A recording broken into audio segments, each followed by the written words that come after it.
Pledge of Allegiance, please. I pledge allegiance to the flag of the United States of America and to the republic for which it stands, one nation, under God, indivisible, with liberty and justice for all. Welcome, everyone. It's a big group. Thanks for coming. So we're going to start also here with a moment of silence, please.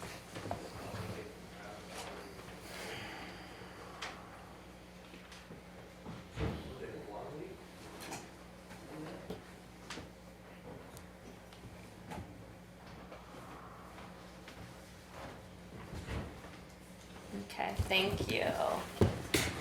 Linda McNeil is out of town, who's the chair. I'm the vice chair, so I'll be running the meeting. But we are going to, with a roll call vote, we are going to ask the board to allow Linda to partake in the meeting by proxy, as long as she can hear us. Can you hear us, Linda? I can hear you fine. Okay, we're gonna do a roll call vote. Ed Hennessy, what is your vote? Yes. Okay, Paul? Yes. I vote yes? Yes. Yes. All right, Linda, we're starting. Welcome. All right, so we have two.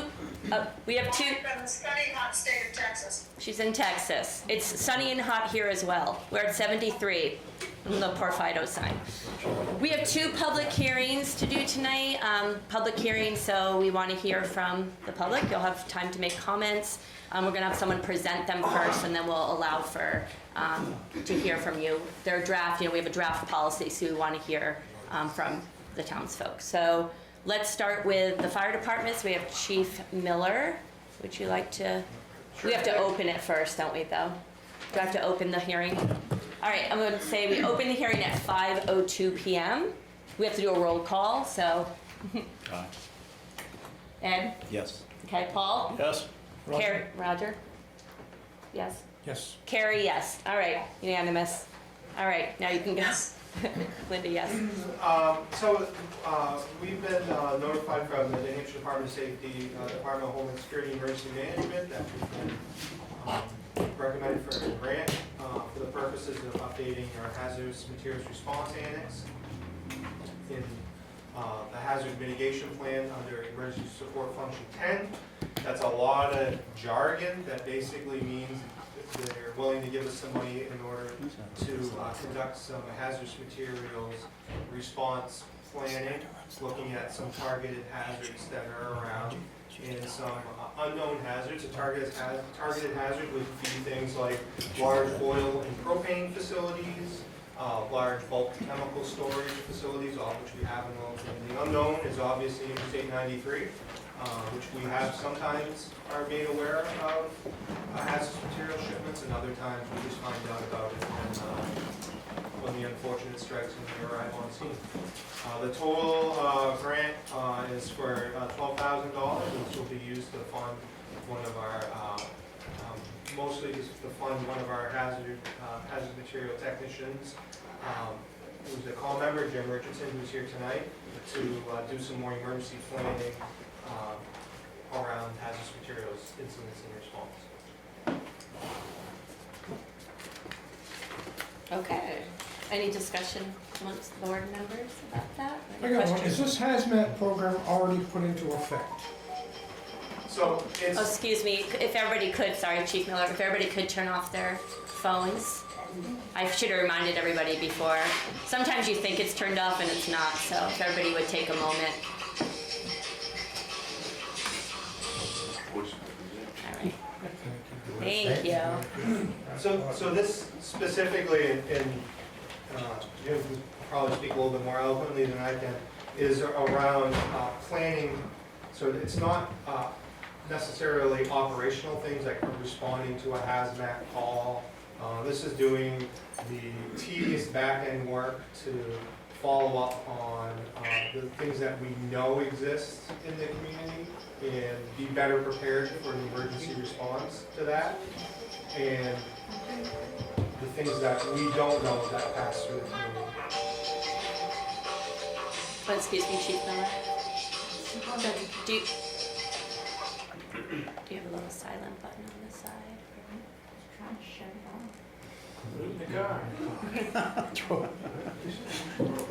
Jim, I don't know if there's anything you'd like to add to that? What's that? Is there anything you'd like to add to it? You probably can speak a little bit better to it than I can, but I just want to make sure. Would you mind standing up too? There's so many folks here. I can. Thank you. So for this grant award we got, it's really to do the planning around hazardous materials response in the town of Littleton. Due to all the hazards we have, and there are a lot of hazards people don't know about. So in order to be able to protect the public and mitigate any kind of issues that may come up, we have to have a plan on how to do that. So this grant specifically is to pay for some staff time to write that plan, to work with the community to get that plan developed, and then to have it be part of the fire department's operational plan. So that's what it's for. Will the 12,000 be the full cost of getting the plan together, or is that just a small part of it? That's what the state gives us. So Right, but not. one of the challenges for this grant is it's a very quick grant. The performance period is August 31st. So as soon as, if you guys do approve it to accept it, expend, we have to get it to Concord, and then they have to do what they do down there. And then we have to start writing it right away, because the grant goes away August 31st. Okay. So that's something, we're ready to go. If you all are ready to go and approve it, then we're happy to do it. So I've talked to a few other fire departments around that are not excited about getting on board on this program. So what's gonna happen is once the grant money runs out, we have 2 trucks, correct, already? So once this folds, it's gonna be up to the taxpayers in Littleton to keep this afloat. So we have did you want me to? You can start, and I can go ahead. So one of the exciting things that we're doing right now, Roger, is that the HAZMAT team itself, the program, is going to be a program of the Twin State Mutual Aid District, which we're already members of, and the communities will be contributing to that cost. So the grants right now aren't going away, they're not part of any type of new changes at the federal level that we know of at this point, but all of the towns within Twin State that are in New Hampshire, we have 17 of them, will be contributing funding toward the town of Littleton to help us keep it going. I mean, what if they refuse to? Which I've already talked to 2 departments that don't wanna get on board. Yeah. They So looked that's- at your truck and they said, anything they got on that truck, we have in our fire trucks. Okay. So what's, I guess what I'm saying is this gonna be supported by the taxpayers of Littleton? And we already are way over in our overtime budget. We're wearing the guys out and now you wanna add more stuff onto it? Yeah, I mean, that's a great point, and all I can tell you is that we have an executive board run by our president, which is Chief Clark from Sugar Hill, and it's up to the executive board, but as of this time, I can tell you the executive committee has already voted and approved this cost methodology for all the communities to be part of. And at my level, that's what I can tell you. I just wish we had more participants rather than it to fall in our hands. I can make this commitment, and I've certainly shared this with Jim. This needs to happen on a cost-neutral basis with Littleton's involvement, otherwise it can't happen. And I've made that clear at the Twin State meetings. So if we're not able to make this final little push to see this come together around Twin State, then you'll see me strategically backing away from it. It brings value, but only in areas where we can share resources and the cost of those resources. And if I can't do that, then it's not something I can justify moving forward with. So that's my stance as the fire chief, is that it's not going to be Littleton's responsibility. Now, having said that, not every town has the same risk that Littleton does as far as hazardous materials. Smaller towns in Twin State may not see the same benefit towards it, especially small bedroom communities that don't have an interstate. We saw what the effect was shutting down the interstate for 8 hours was in this town, and it was pretty difficult. So, as part of this methodology, the cost is proportional, and much like our dispatch costs. So if we can't finish that project off like that, then you just, you won't see me as a fire chief being a strong participant in this, and we'll find ways to spin down anything that's been put together. Doesn't the So- state have a program called Safe Harbors that sends trucks when stuff happens? They do. I'll say that the response to the tractor trailer accident on the interstate more than 2 years ago was still awaiting the Safe Harbors response. So, yes, ultimately, eventually, much like Superfund sites, things do get cleaned up. But a few simple things, if we had a few simple tools at that incident specifically that we now possess, like tank plugging kits that we've gotten through the HAZMAT program, we could have really reduced the amount of diesel fuel that was spilt over the edge of the interstate and down into the river. So that's more of what this is involving, is trying to be better prepared for these types of emergencies, to mitigate the impact, so that we're not waiting for something like Clean Harbors to come in and clean it up. But Clean Harbors and other vendors that the state uses, through that HAZMAT programs there, will do these types of things. So what are the ongoing responsibilities if you accept the grant?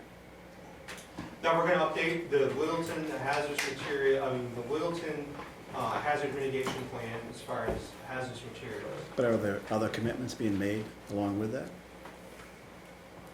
Nothing. Not with this grant, no. No, this is a purely planning grant. In all the communities, if we offer it up, if Chief Miller offers up the annex to the other towns in Twin State, they're welcome to accept that and make it part of their emergency operations plan. But there's no requirement to, and it doesn't say that we're going to do anything for these other communities. So you have a plan, but there's no commitment that goes with that. So it would be on each community to accept the plan and to put it into play. We don't show up in their town and do the HAZMAT call for them. That's not at all what this is about. This writes the playbook for us to respond to hazardous materials incidents in Littleton. And if Lisbon, for example, wanted to take that plan and put it into play themselves, they could. They're responsible for the execution of it. Right, are we, board, ready to go to, yeah, I would like to take some comments and questions from the, So People's if Square you Day. develop this plan and the, being able to respond, how does mutual aid affect it? Wouldn't you have to respond to the other communities? We respond mutual aid at any time that we're asked, much like those communities respond to Littleton. But overall, we are not responsible for the management of their incident. So it's not quite fair on the mutual aid response for us to develop a lot of capacity in hazardous materials for another town to be like, well, just call it mutual aid. Mutual aid means that they have something mutual as well. So we could call them to do the same thing in Littleton. If they're not participating, not planning, then I really can't do that, and it's not mutual. And also, hazardous materials response, in addition, if a responsible party can be identified, we will invoice. For example, I won't get the number exactly correct off the top of my head, but for the incident on the interstate, we invoiced something like $9,000 to the responsible party, the trucking company, and they paid the town for that. That went to the general fund. So HAZMAT is unique because oftentimes there is a responsible party, and we can bill that party and do cost recovery for the town. So, And you could have done that as a regular fire department. no, we did. Right, what I'm saying is, without this HAZMAT program, you couldn't have responded to that with what you have on the trucks to clean up some oil and still bill them and still get you $9,000? We did. What we couldn't do is stop the leaks, and we still have that diesel fuel that actually ended up on town soil in a similar location to the one that we're going to be talking about tonight. So it gives us the tools. In addition, the training, the last HAZMAT grant you approved, we were able to get $8,000 or $9,000 worth of training to our firefighters. That's a requirement that we provide them. We got, through the HAZMAT program, we got the state Homeland Security to pay for it. So they paid for, not just for them to attend the class, but if we had to backfill a shift, they paid for that backfill as well. So Littleton does get value out of these HAZMAT programs. I'm certainly not signing Littleton up to respond to everybody's HAZMAT incidents. That's not a fair ask on its face, and I don't think it's reasonable. We're busy enough as a department. We have some talents. We're happy to help where we can, but each community needs to be participating in the system for it to be a system.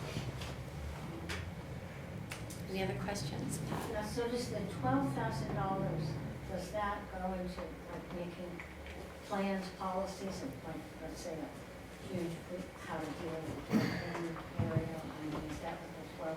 Yes. So like having a plan, Yeah, coming up with it- a plan for each of these. Specifically, it will pay for Jim's time to sit down and write this plan. Yeah.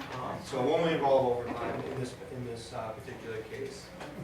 And so that's what the nature of it is. Now, once we have a plan written for us, it most often will work for these other towns as well. If they want to jump on, they can. Frank? So you got a hole in the tank, so what plugged it last time? I mean, what happened? Was it a puncture or?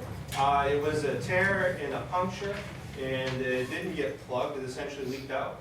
Okay, so if we get this grant, you go whatever, what's gonna happen after that if there's a rupture or a tear? Who plugs that? How does that work? So, through a previous HAZMAT grant, we've gotten some equipment, we've got some tank plugging, and patching material so that we can stop the leak. And then we work on pumping it out. This particular plan probably doesn't do a lot for that specific call, but it does do a lot for our fixed locations that have a lot of hazardous materials in them, including our industrial park, and then better prepared for other hazards that come across the interstate as well. So you had the stuff, but you wasn't able to plug this tank, is that what you're saying, it leaked out? I mean, I No, missed that. that was probably a couple years ago now. We didn't have the patching and plugging kits that we did get through the HAZMAT grant. We have that now. We've trained on how to use that on shift. In fact, recently, if you've been behind the fire station, you'll see a saddle tank from a tractor trailer that's on the ground with a tear. So we've been practicing on how to actually do the patching and plugging of those tanks. Thank you. So you Answered my could question. reuse that patching and plugging. Some of the materials So you you can. have to get rid of. Yep. No, some of the materials you can. Somebody in the back has a question, far back, I think was first. It's Bruce, sorry, I'll put my glasses on. Oh wait, one more time, can everybody like pull out their phones right now and maybe just turn them all the way off? Because this is the third time now. I know it happens, but thank you. I know, it happens to us, happening. All right, go ahead, sorry Bruce. Do you have a written plan now? No, Not at all? no. What have you been doing? You use your training and experience. Yeah, I don't know of a department up here that has a written plan. How about Vermont? You can see you always going. Vermont's got a great system, and we'd be very well served. No, let me ask the question first. Vermont is over 20 miles away, and you guys are always going over there on it. Why are you doing that? They're not even in the butter of Littleton. We do border Vermont, You don't Vermont, you do not border St. Johnsbury. correct. But we do have mutual aid with them, and they Why? respond. They respond to incidents in Littleton as Why well. not have Hartford, Connecticut? Same thing. If they can provide a timely response, I'm happy to consider it. All right, I think that was answered. Anyone else have a question about this topic? Rudy? Chief, the only thing I want to say, I mean, you come to a meeting like this, and this for you, I'm pretty sure, not just for you, even for that gentleman over there, it's very important that you accomplish something. In your opinion, as a chief, don't you think you should go to the town? You go to the town manager, because he's the one that runs the show, and you talk about this particular project. And you guys already be prepared what you want to do. Right now you come over here, you tell the taxpayer something doesn't work, we gotta contribute with this project over here. Come on, Chief, you know how much the taxpayer contribute at this time for you and for any other entities, you know that, I don't know. So this grant pays for the plan to be written so that the taxpayers aren't paying for our plan to be written. The Littleton taxpayers. Yeah, I believe either Ed or Paul asked, or somebody, I'm not sure who asked, but after the 12,000, if we have any other obligations. and no, so the grant will be paid for, and they aren't obligated to continue anything further that would cost By money. any time, you should be prepared with the town manager and maybe you two guys, because Well, we the get a lot the of other one people. is on vacation, okay? You know, so don't you She's think you here. should, don't you think you should come up, you know, with something that everybody is gonna agree with you, or maybe disagree with you, after you talk with the town manager? So I thought that's what the purpose of this That's what, was. yeah, public hearings, they come in and Really, he did. That was just for they do it in front of the public, but we're you're the legislative and we're the governing, and he's the town manager, and so he's doing it the correct way. Chief Miller went about it the right way. Yeah, that's not correct. I just want to make Well, I'm sure just saying it's been make sure done we correctly. understand what we're talking about here. We have an opportunity to utilize a grant to fund a plan that we currently do not have in the town. This plan will, as I understand it, will work with our staff, it will work with our community, our businesses, identifying the hazards that could happen in this town. There's a lot of different scenarios that can occur in this town. And the plan will spend a lot of time identifying those possibilities, the resources that we have available in the community, in the region, to be able to mobilize very quickly. All this will be a written plan. They'll train on it, they'll practice on it. And a lot of times when you have these plans and you demonstrate that you're using it, you're preparing, it's a door to more grant opportunities to get the more tools and equipment that we need to help reduce taxes on the taxpayers in Littleton. So when the chief came and talked to me about this, I said, absolutely. If Littleton doesn't try to get this grant funding, some other town in New Hampshire will. So let's go ahead, put it on the agenda, let's get a public hearing and see if the select board will vote to accept it. But if we understand correctly, the chief said that they don't have any plan yet. They gotta hire people to write up the plan, right? So we have Jim that's gonna write the plan. Oh, he's gonna write the plan? Correct. Is he well qualified to do that? He is. Okay. I trust you because Thanks, Rudy. I think I saw Lauren and someone else, at least, go ahead, Lori and Lauren. Go ahead, Lori first. So if the grant is accepted and the chief determines that it's not feasible for us to do it within the money that's allotted for the grant, does he have the opportunity to not exercise the grant? Yeah, if I really, we expect to be able to do it within the performance period, otherwise we would have just passed on it because it just wouldn't be prudent or responsible. We don't want to have to do something, so we're convinced that we can get it done. There won't be we won't be coming here asking for matching funds or something like that. And Lauren, I think was next. Chief Miller, when you have a hazmat situation, I'm assuming that there's a lot of paperwork that needs to be filed. So when you have a plan in place, will that facilitate the paperwork process and actually decrease the time needed for staff to do your reporting? So I don't think it will directly like that. But what it does is it allows us time as part of this planning process where we're now talking a lot about hazmat. And that builds a baseline set of knowledge and experience so that when I'm going to process that paperwork, I'm not kind of looking for every answer. We review the process. What's the minimum reporting for DES, for example? You start to know that stuff right off the top of your head, so you do gain more familiarity and comfortable with how to document these types of situations. So I don't think directly, but just indirectly. I think Eisenhower said about D-Day, the plans were worthless, but the planning was invaluable. And so that's, I don't want a worthless plan, but I know the planning will be invaluable. Okay, Eric and then Bruce. Go, Eric. Go I ahead. just had a have you dealt with a lot of like electric vehicle fires? We have not dealt with a lot of electrical vehicle fires. Would you say there's a lot more electric vehicles on the road today? There are. Or what there has been in the past? I mean, I know we've dealt with, so, for example, I know it's a larger example. The city of New York considers every battery fire a hazardous materials response incident. And the number one cause of fatal fires in New York City right now are people's batteries catching on fire rapidly and causing either them to succumb to smoke inhalation or thermal injuries as a result of that. So, of course, New York City, Littleton, right? But we've had battery fires. We just had one in our ambulance. We had a lithium-ion battery catch on fire. Thankfully, it was noticed because the crew was in the ambulance and they were quickly able to remove it from the ambulance and toss it outside. We had a lithium-ion battery that tripped the sprinkler system at the elementary school. And the sprinkler system was able to keep it at bay. So we've had these types of incidents.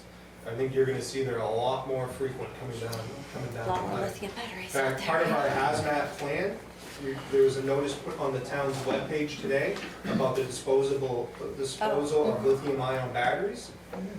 Part of our hazmat program that we're going to be able to benefit from, we have a giant black box that you can drop a lithium-ion battery off with us. It puts it in there, it's paid for by hazmat. When it's full, they will come and haul it away. Nice. That's the deal, there's no additional cost, so we're hoping to be able to push that out fairly soon as a community benefit. That's one of the things that that this hazmat will bring. So if you have specifically a battery that's warped, is extremely dangerous and considered volatile, that needs to be disposed of immediately. We have a special case that we put it in and they come and pick it up, in addition to your just normal everyday lithium-ion battery disposal. So there's a lot of benefits coming from some of our participation in this, specifically to Littleton. Okay. Right, and then Bruce, sure. Littleton is a Class C town, rating wise. Concord is a Class B town, okay? It saves everybody on their homeowners, their commercial insurance, and everything else on it. And consequently, this could be answered before you vote on this particular thing to see if what you're doing would qualify so these people that have industries and stuff like that could get a reduced rate on their insurance program. You don't vote on it to do it and get it, and then figure it out that you're not gonna get the credits on it. Yeah. And then a lot of, like, to give you an example, Concord, New Hampshire in turn has a different type of a fire department. They in turn go out in the field and they go to every location out of it and they're making sure that everybody's inspected. That gives them a C rating, gives them a B rating, which affects everybody's homeowner's insurance out of it and also every commercial account. You people shouldn't be voting on this grant until you get some answers if it will qualify to give something if you get it and promote it. To see if in turn these commercial people that have insurance out of the thing on it would reduce their rates. Yeah. So I honestly don't know that rating system. I am more familiar with ISO. That's what it is. In our classification in ISO, we were just reclassified a couple years ago, and I want our department preparing for an additional ISO evaluation. Because we have our EMS mission, we have added firefighters, and that should spill forward to a change of our ISO classification, which does reduce the insurance rate. It's based on water flow, it's based on how many hydrants you have. Yeah, there are, Everything is in there and how many trucks you have, but it's a responsibility to bring that in and get it done before you go spending money on it. Well, in this case, it's a grant, so, but I hear you. So you don't spend the money on the grant until you find out if you're gonna do it.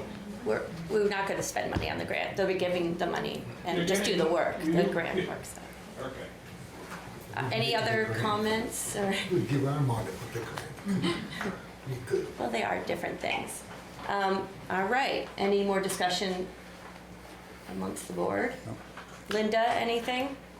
No, we're good. All right, I think I would like to, Close the I have to close it. public hearing. All right, close this public hearing with a roll call. Ed?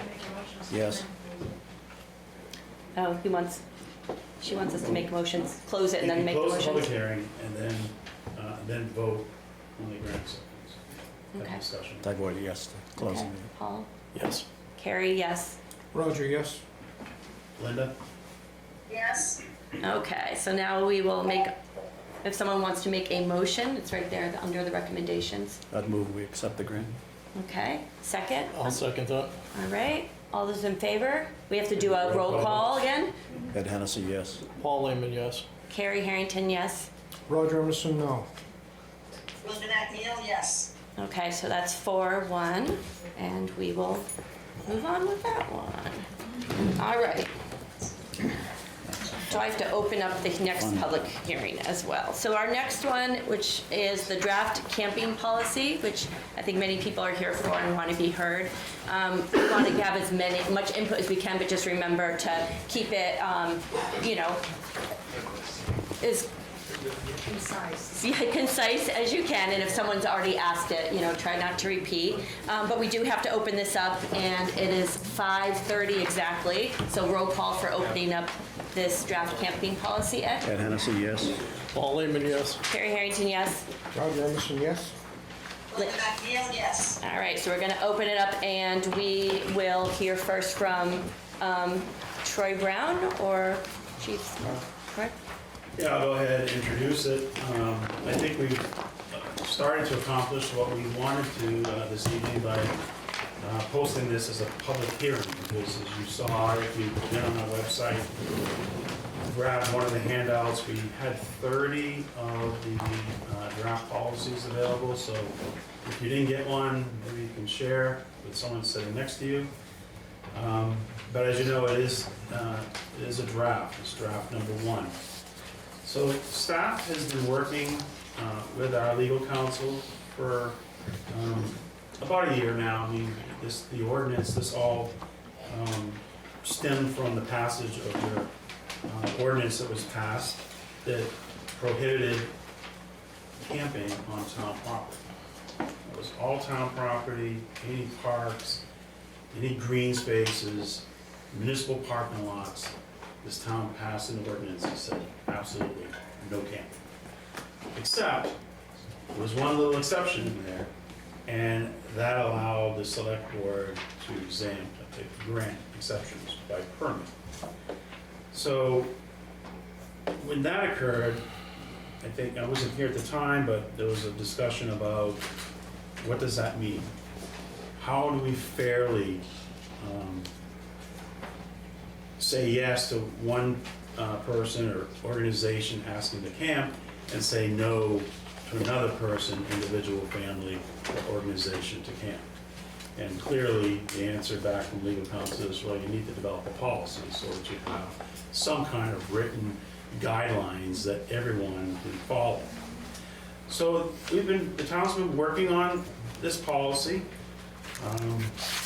I wanted to make sure that we try to get something in place for this summer.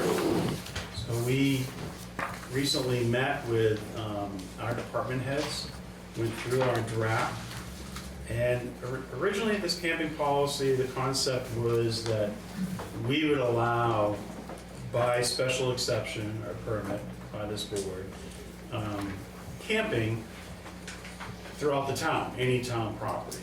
And the more that we had discussions with our Parks and Rec director, we had the Conservation Commission chair, department heads and staff, we really looked at this and looked at the areas that we own that's prone to sensitive environmental issues, floodplain areas, just setbacks from public right-of-ways, general overall safety. We realized that you really can't have a camping policy that's town-wide and that we can apply on a case-by-case basis. It's impossible for staff to even be able to administer something like that. It's not fair on the general public to not even understand where camping may be taking place. And it makes it tough on emergency calls to have camping sporadically throughout your community. So we had decided that we thought it made best sense that we've identified the lot that a lot of us all are very familiar with, that you can see across the river when you're at the Walmart parking lot. There's about 12 acres there.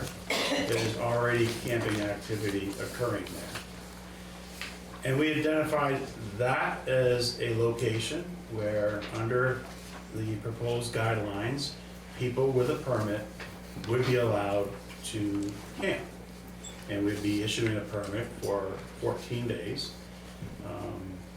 Camping is as we all know, is not supposed to be a permanent situation.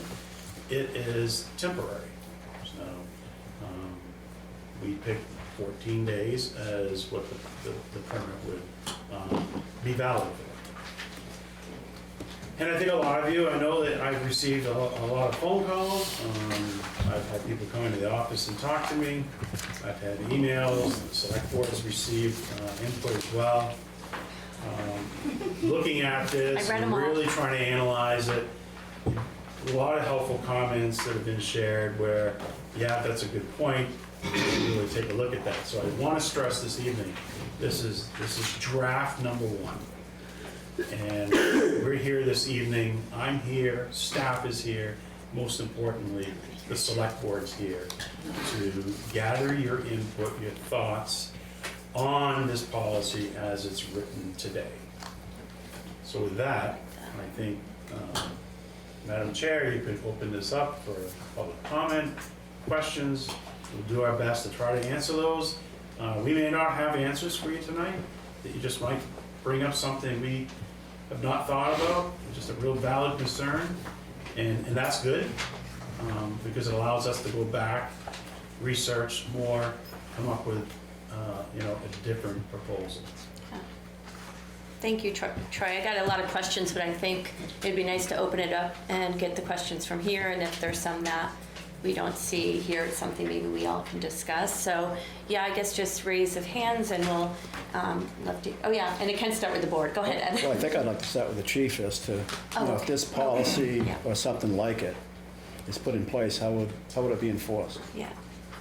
You're saying Chief Smith? Yes. Would you like to? Well, Chief Miller can enforce it. Both, actually, you're right. You're both chiefs can. Depends what's happening. And also answer questions if they seem more applicable to you. The key was to have a policy that was fair and equitable to anybody, so it did not discriminate. We would not enforce anything that was discriminatory. The ordinance kind of forced our hand in having a permitting system. It had to have something that was a fair permitting system that was objective to the board, to be able to make a fair decision on whether or not you would issue a permit and would not subject you to immediately to legal exposure. So with that said, somebody's in violation, first offense is $10. They get a summons in hand. That's the way the ordinance is written. Second offense, I believe, is $25. At some point, there could be a criminal trespass issue, but we'd have to look at the statute and see if it meets the definition of criminal trespass. But right now, it's a violation, same as a parking ticket. Does that help you, Ed? Yeah, but I mean, you're gonna be taking IDs and going down there and making sure they have permits and. Well, we're not gonna leave an inordinate amount of time. That's, I think, but certainly, once the policy is invoked, we would maybe do a walkthrough like we do now, but hopefully things will get straightened out by then. But, it'll either be by complaint, or if we see something, we'll address it. We're not gonna be walking through the woods looking for illegal campers. So you walk through there now, currently? We do safety checks there now. If you're talking about across from Walmart, where the current location is being proposed by the policy? Yeah. Yes. Yeah. Okay, Irene? I haven't seen the plan, but my question is, I'm wondering about, because this has come up a few times in past meetings, is the town going to be supplying outhouses for this? Or how is that playing out? At this time, the town has no proposal for restroom services or dumpster services. There was some discussion with some informal discussions with an organization that it's possible that if the town would permit that maybe they would try to provide those services for this area, but there's absolutely no guarantee of that. As of right now, the town has no plan. And just as a comment back, because I thought of it for a while, and at first I was thinking, yeah, we should do that for them. But then as I rethought it, I'm like, oh my God, the sewer bills keep increasing.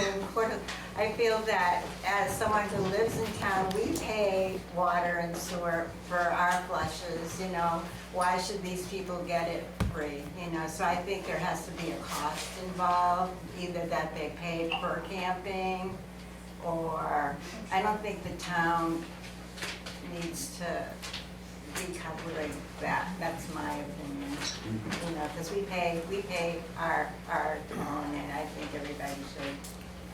Puts us in a different category if we charge for camping.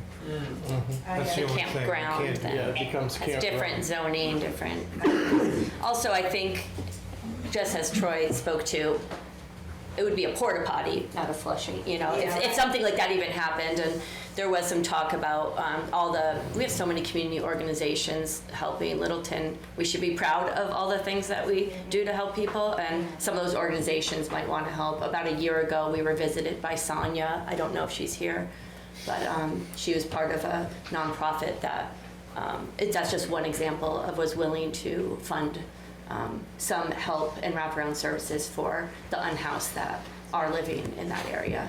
I'm not saying that's going to happen, but that is an potential opportunity. That's great. Yeah. I think you had your hand up first. Can you state your name? I'm not sure if Vicki knows you. Maybe she does. Jessica. Jessica.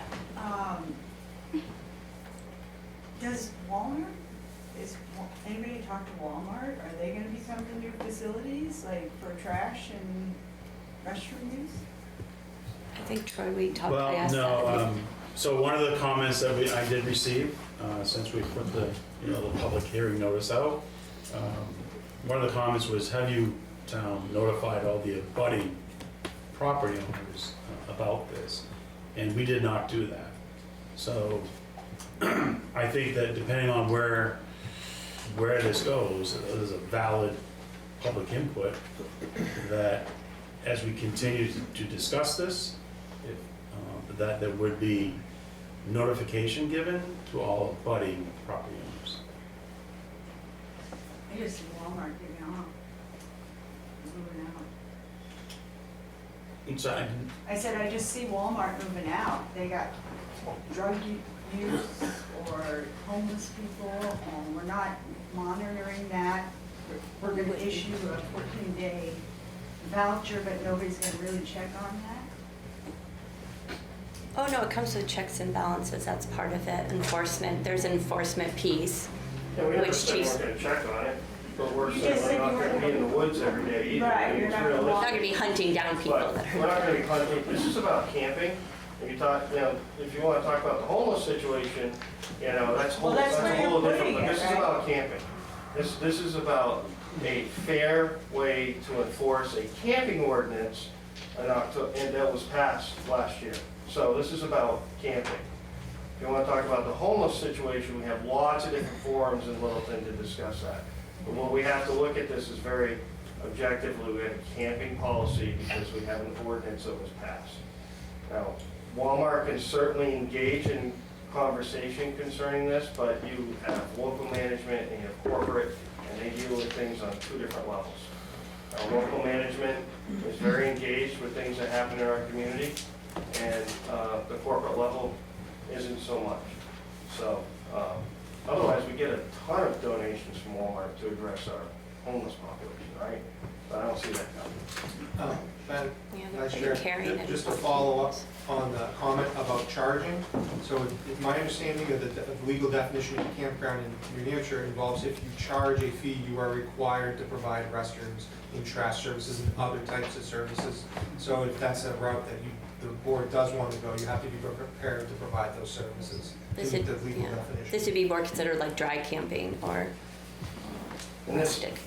this also allows us, we can charge people for, we can charge individuals if they are permitted and they do litter, we have a way of addressing that issue. And this is a carry in, carry out policy. So we do have a way to to charge people for it. All right, I And don't know mean who was charge in. money, I mean criminal charge. I think Ashley was, yeah, I'll get to everybody. Sorry if I get you in the wrong order. Can you make sure they state their full name? Yeah, would you state your, You want yeah, the full names? and you don't know some of the people, go ahead. If you would Hi, say, Ashley Brown. Questions on the 14-day restriction, how did you come up with that? And then what happens after the 14 days? Do they reapply, or is it just 14 days only, forever, or how does that work? So as of right now, the 14 days was really taking, balancing the staff's time and the campers' time. So we thought 14 was a reasonable stay for anyone that wanted to do, you know, more than just a weekend camp. Someone was really up visiting or staying in the area for, you know, a week or more. After the 14 days is up, the way the policy is written now, but this has been pointed out to me, that, you know, how many times can it be renewed? Is there a cap? Yeah. Consecutive renewals, you know, do you have to take a 30-day break before you can apply again? And those are some comments that I've received that, again, as we work on a draft number 2, we'll be trying to address. and on the flip side, some of the comments I've gotten are, why don't we make it easier by, you know, making it a month? You know, I'm just saying, I've heard opposite too, of not making it shorter, or but making it a little bit more accessible for the people that are needing that camping space. In the back there, would you stand? Oh, yeah, December. I'm December Ross. So I have a few questions. The carry in, carry out policy actually forces us to break the law because we don't have any place to throw out to. So this is a matter of looking at RSA 147, which says any type of public nuisance like that, as far as human waste, needs to be addressed by the town. Doesn't just get placed back on the people and say, well, you're responsible for this, but we're not going to give you any place to put it. So people can talk all about, oh, we go in there and there's trash everywhere, and they left one camp and moved to another. Well, where are we supposed to throw out our tents when they start to mildew and mold, which happens? Where are we supposed to throw out our bedding when it's too far gone to reuse? These are real life problems, and the town is required under certain RSAs to follow those things. And as far as Chief Smith's comment, this ordinance was specifically used to target unhoused residents of Littleton. This ordinance did not come out of anybody that signed that petition to allow camping on town-owned land. It was a specific assault on the unhoused people in a way to handle that situation. So to talk about the fact that we're camping, I'm not camping, I am living on the land. So anybody who says, to insinuate that we're camping, that means we have a place to go home to. That is my home. That is where I live. That's where I do everything. So that's my home. That's not a camping spot. This whole 14-day thing, I mean, and then to even look at like putting a cap, where am I gonna go? I already don't have anywhere to go. If I had somewhere I could afford to move into, I'd move there in this town. But there's no place to move. So, and also, this waiver says I get a sign that I'm choosing to live on. I am not choosing to live on town-owned land. So this waiver is wrong. If I sign that, I'm lying, because I'm not choosing to live on town-owned land. It's the only option that is available. So, I mean, there's a lot of stuff, and I know that you guys, this is the first draft, and I appreciate that you're stating that. So at least, like, I'm feeling like, okay, there's more time to be heard. There's more time to discuss these things, because as it stands now, I mean, how are you going to, 4 people per quarter acre? What if there's a family of 6? I mean, there's certain rules and certain things in there, you know, that I don't see how those things are going to be enforced. So, Chief Miller? If I could just follow up, RSA 147 requires the owners of buildings or anything like that. Think of an apartment, maybe a small home, a house, to have sanitary toilets. It does not compel a property to have the sanitary toilets if it doesn't have a living facility like that. In that case, the person under RSA 147 will actually disposes of human waste improperly is the one held accountable. So the owner is only required to provide the sanitary toilets in relation to living conditions. But there's nowhere to put it sanitary, that's my point is, you know, you say, okay, we don't want to spend any taxpayer money, we don't want to do this, but there is no other option other than, you know, I mean, human waste on the ground, that's an option, you know, or option that you carry that waste out, but where are we carrying that waste to? That waste is going in downtown trash cans, because those are the only trash cans that are available, and they're only made available because it's downtown and we want tourists to come here, and so let's give them the opportunity to throw things out, but let's not help the people who live here. So that's my issue with that is, okay, if 147 deals with, well, talk about just the morality of it, talk about the ethics of it. We are human beings out there without any place to go to the bathroom or any place to throw our trash out. So there has to be a place to go with that. Otherwise, you're making us break the law, and then you're gonna penalize us for that because we can't go any place to carry it out to?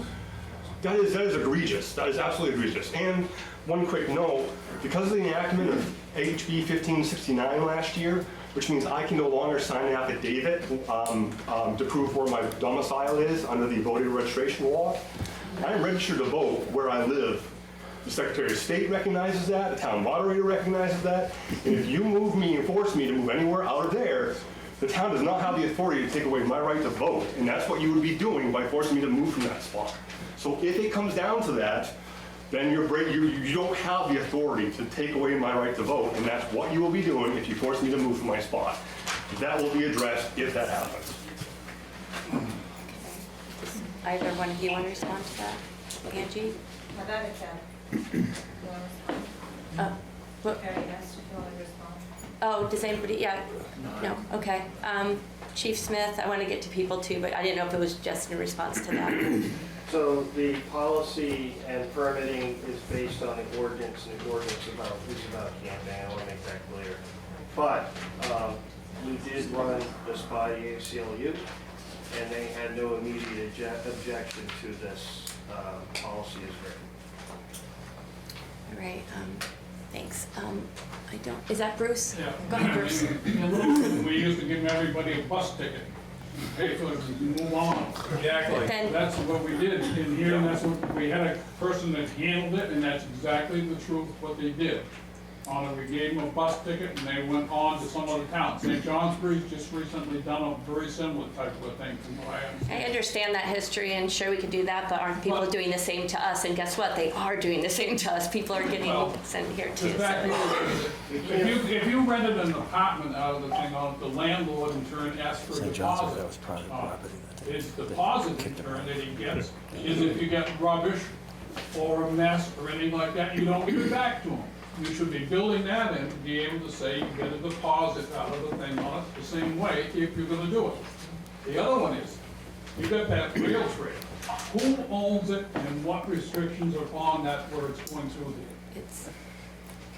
Have you looked at that? The state owns it. Yeah, it's not ours. It's a Okay, state. what restrictions have they got on it? Absolutely no camping.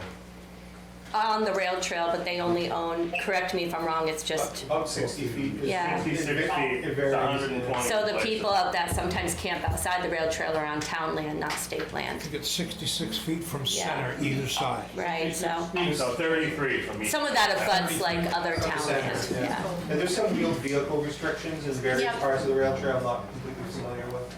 Yep, they maintain it and everything. Morris? Scott? My name's Scott Manning, and I'm probably the closest abutter to the property you're talking about at Appalachian Stitching in the industrial park. And you can call it what it is, but the reality is a lot of homeless people are going to be down there, and we can't control what they're up to. And while I appreciate it, and I'd like to help them, I'm afraid that the town is just shifting the burden onto companies like me. Like, we have dumpsters up there, we have property up there. I've already had people sleeping in my dumpster. I'll empty it on a Friday, I come in on a Monday, and they're crawling out of it in the middle of the winter, which is a sad, sad situation. but, you know, it's the reality of it. It's just, there's homeless people and you're shifting the burden onto me. Where are they gonna put the garbage? In my dumpster. Who pays for that? My company. There's the safety of my employees that we're worried that there's people roaming around our property in off hours, they shouldn't be there. I don't have enough videos to control it.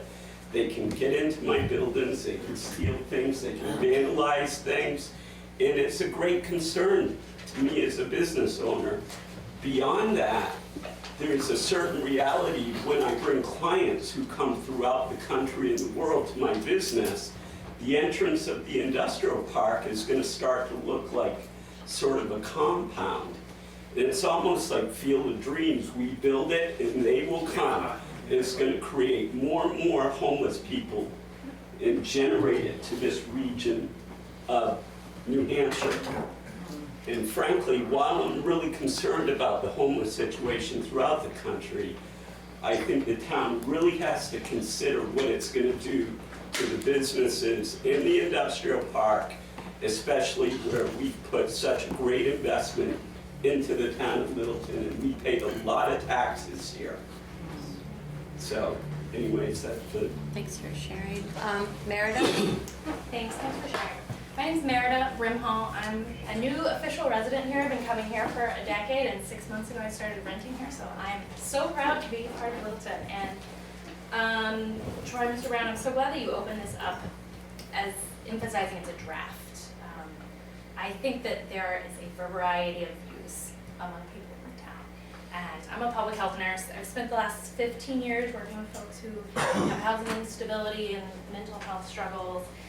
And I've been living in Boston a lot. So I've spent a lot of my whole life thinking about this and thinking about people's different struggles. And there's the struggle of this, Mr. Morrison, is that right? Is your dumpster, and you want to keep your property safe, and you want to know what's going on, and if you're bringing clients in, I think all of those concerns are super valid. There's also people who don't have a place to stay, and rent is really, as somebody who just started paying rent here, is really expensive. And it was really hard to find an apartment to rent, and you know, I have a good job and I make, you know, a lot of money. So I understand that housing is a struggle, and so I'm wondering if, and I so appreciate that this is a draft and that I think we should all keep talking about this, and I'm wondering like what people can contribute. We all pay taxes, but it feels good to help our neighbors, and we all have like good hearts, and we all want to like see people succeed, and like I want to find a place to volunteer in town. I know a lot of you, you know, have your favorite coffee shop, or you volunteer at your church, or like people like helping other people.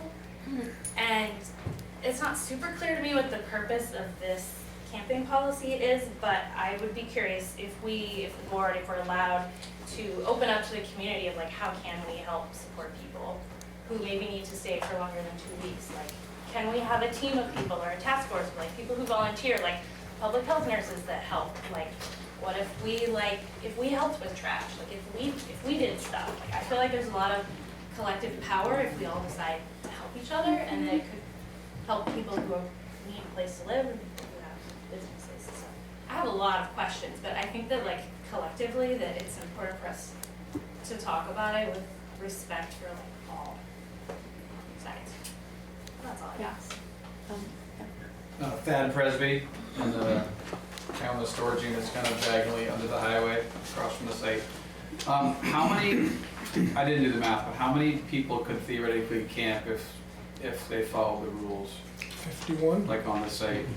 Well, we walked down, Troy, myself, Paul, and Chief Miller, and a few others walked down there, and it's it kind of has, you know, it's pretty far from the river. It's got an embankment, then it's got a flat area in the middle, and there's not a ton of usable space. So even though it's 12, 13 acres, you can't really do the math times. Was it 10 times 4 times 4? Is that the number? I think, you know, we were thinking there's probably maximum there'd be 10 sites maybe there. If you did simple math, just acreage. It's a lot of people, right? If you did You'd have 48 campsites and with 4 people per campsite. Yeah. That's not, Well, even But if you had, I did a site visit last week, it's not feasible. and it was very clear, just looking at the current activity of camping going on without permits. This site could probably accommodate, I think, safely in a well-controlled manner, 8 to 10. 10 to 12 Yeah. sites. times 4 Max. people, you're talking Yeah, although 50. the 2 people down there now are by themselves, so, you know, if they're not relevant, you know. And as far as children and families, they would be taken care of in a different way if they were unhoused. Yes, go ahead. Maybe I've got a closed mind on this homeless situation. Why are they always looking for town-owned land to camp on? Why aren't they looking out to other landowners and getting permission? You mean for private? that? Yeah, private So, land to camp on. yeah, so I did talk to, and maybe Joanna wants to speak, but, or who did I talk to about that? But I did talk to somebody about that, like, people can have someone camp on their private property, but people aren't being that generous. I mean, if someone had a ton of land and wanted to allow people to camp on it, potentially, but there's zoning issues and things that we'd have to go through the zoning department. It also happened in St. Jay, but then it got closed down because it, you know, they weren't being good stewards. Some people are being great stewards of the land and others aren't, but they also need help being good. You know, they can get the trash in the bags, but sometimes the bags aren't getting taken away because they don't drive or they have disabilities or have mental health issues. Yes? I do have sympathy for the truly homeless people, but there's a lot of people that do choose to be homeless. I don't know that anyone totally chooses it. I mean, they get stuck in I've it. spoken to a lot of people that choose to be homeless because they like living out where there's no rules and regulations, less restrictions of what they can do. Yeah, I think a lot of people like being in the woods, but I think they'd still rather buy land or have a little cabin or something that's their own. I mean, we could ask December if there's somebody else unhoused in the room, but I think a lot of people would rather have an apartment. Yeah, I'm not choosing to live, you know, yeah, this is not a choice. I would live in an apartment if I could. Yeah, Yeah. I think a lot of folks, yeah, And again, I don't know wanna how, be I living know Chief that way. Smith has tried to do the same thing. We're talking strictly here about a camping policy, and I know it's really easy to start talking about homelessness and just the shortage of housing and that kind of stuff, but this is a policy that the board's looking at because the town passed an ordinance that says you cannot camp on town property without a permit. And the policy is written so that the select board or the designees that are allowed to issue the permits have rules that they can follow when they issue the permits. And those campers know what the rules are, and they must follow it. People who are choosing to live on town property right now without permission are violating town ordinance. And at this point in time, we chose not to issue any legal matters, but that's a violation. People can choose to live on private property if they get permission from the private property owners. But in this case, we're talking about camping, not long-term developing a homestead on property to live with bare necessities. But dry camping. Dry camping. For a very limited period of time. Yeah. Camping's limited. Well, establishing a homestead on private or public property for a long period of time, doesn't meet the definition of camp. let me have Chad speak and then I'll get to Harry. Just to follow up, the way I interpret the writing of our zoning ordinance is camping on public or private. The definition doesn't include the exchange of money. So arguments could be made that if I allow on my private property people to camp, I could be violating the zoning ordinance, and then the owner could be brought forth for those types of things. So it's allowed in some areas by special exception and not allowed in others at all. So I'm sure there are a lot of gray areas to it, but that's not necessarily a great solution in a lot of areas of town. Mm-hmm. I think Harry, Daisy? I've been here for 60 years, and I just got thrown out by the fire department. I've been all around, say, New Hampshire, Berlin, Gorham, Franconia, Concord, all over the place looking for an apartment. I can't find a place. But I'll be damned if I'm gonna leave this town. I've been here around this area for 60 years, and I cannot find a place to live. There's no reason why, nothing against it. So we have drug rehabs buying up every bit of property that's here for the apartment buildings. They just bought 6 more in Lisbon. Why do they keep on buying the property when we can use the property as low-income housing and solve the problem? We've been working on this for what, 3.5 years now, since coronavirus? Why haven't we opened up a homeless shelter? Full-time homeless shelter. When we first started the program, we decided that we're gonna get a little piece of land out of town. That was found, but all of a sudden the town says no. They say no for apartment buildings. Everybody that I know of have raised money for a homeless shelter, and the town is saying no to us. Why? Why is the town saying no? It'll solve the whole problem. If the drug rehab can fill up an apartment building with drugs and still consider drugs in this town, you cannot use an excuse that homeless people are bringing narcotics in here, because that ain't true. I wasn't aware that. And the homeless people problem is not from us state people, it's from Vermont bringing the people here to cause the problem. I'm not aware. I deal with homeless I'm not people aware every of day, I pick any, them up. I'm not aware Every of day, any there's a proposals for few homeless people in this shelter. room actually go with the homeless thing. But it will solve the problem if we can get a little piece of land to make a homeless shelter. And have a little of our program that if you ain't from here, like he said, ship them out. You're from Boston, ship them back out. We can open up a program that this town had a few years ago when the old fellow passed away. He had a good program. But the problem is people like me in the old generation does not want to leave this town. We have been here all our lives. Yeah. Thanks for And your that's not comments. fair to us. Thanks for your comments. I mean, one thing I think we can all agree on is that there's a major shortage in housing, right? We can all agree on that. And they just And a want- lot of this would we be have to fund 6 more. remedied if we So how are we had. gonna solve the problem for people like me? I just had a brain injury operation, got 3 more, got 10 stents in my head. My wife can hardly walk, she has MS, and I'm living at the hotel. Yeah. And you're paying for it, because I'm disabled. Yeah, we have wealth. When we could have a homeless shelter, when I already had planned a few years ago, it would have worked out perfect, but no, everybody said no. And would the town still be paying for the homeless shelter? The town just ain't paying for it. There's enough money to be raised through the governor and the state of New Hampshire, which me and Sonia already had the money coming in until the town said no. Yeah, okay. So the state of New Hampshire and people are willing, A lot of those even fundings are- even at our meetings, as she knows, comes to us from different homeless shelters to give us ideas what we can do. Right. I'd say that thanks the for town, your has worked to facilitate at least the winter shelter. Yep, and that It shut may down not too be a early. 24/7, 365 operation. It's a but baby we- steps, we though. worked- We worked very well with a private not-for-profit in our faith-based community But it's to too small. implement that. And if I recall directly, the situation that you were in, I referred you there and you didn't want to go there. I do work with a homeless shelter. You went there? No, they won't let me, I didn't know, it's already packed, only 14 people.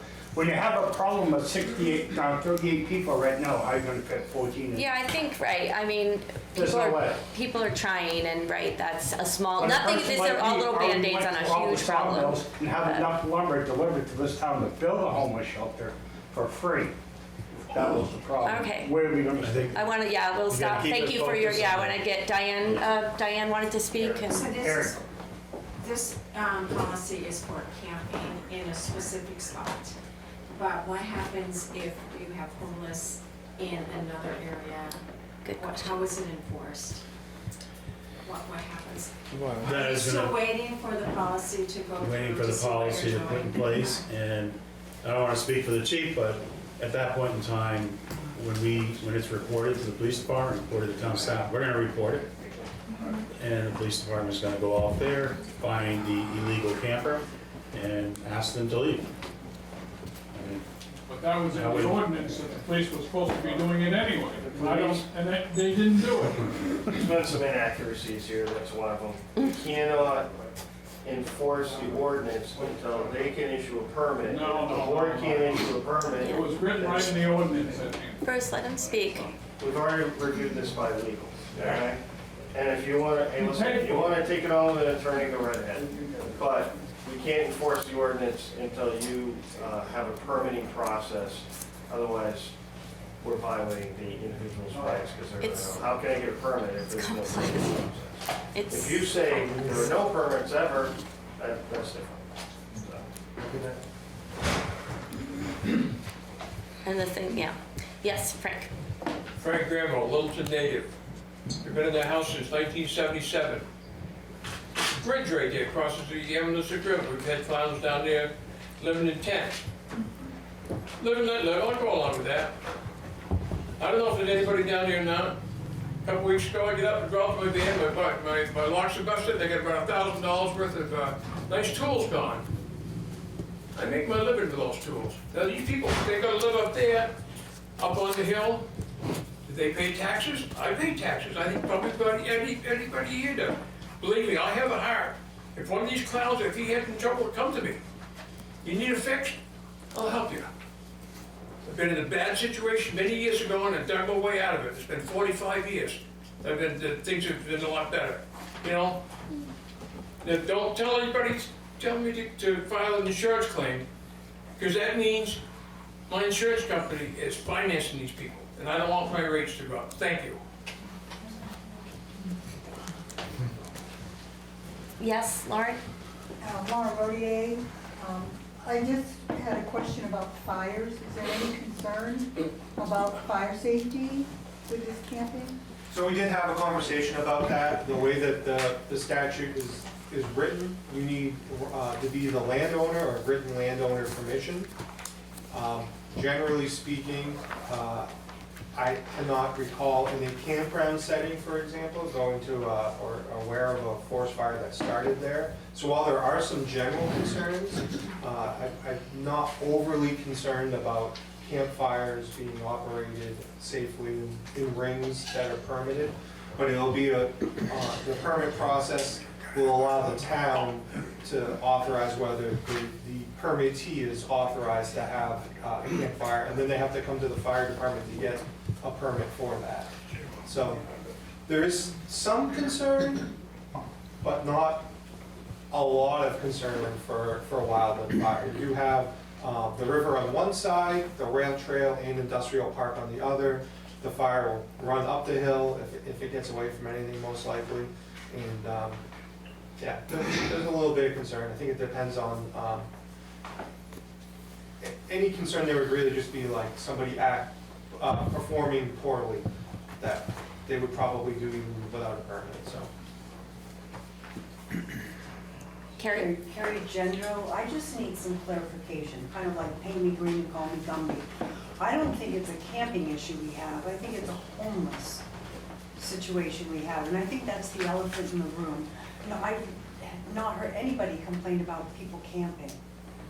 So we can go back to the ordinance, but it's really a homeless situation that we have, and again, being very sensitive to the homeless population. It can be a mental health situation, it can be the lack of homes, whatever you call it. But I don't think we're talking here a camping situation. I think we're going after the wrong solution.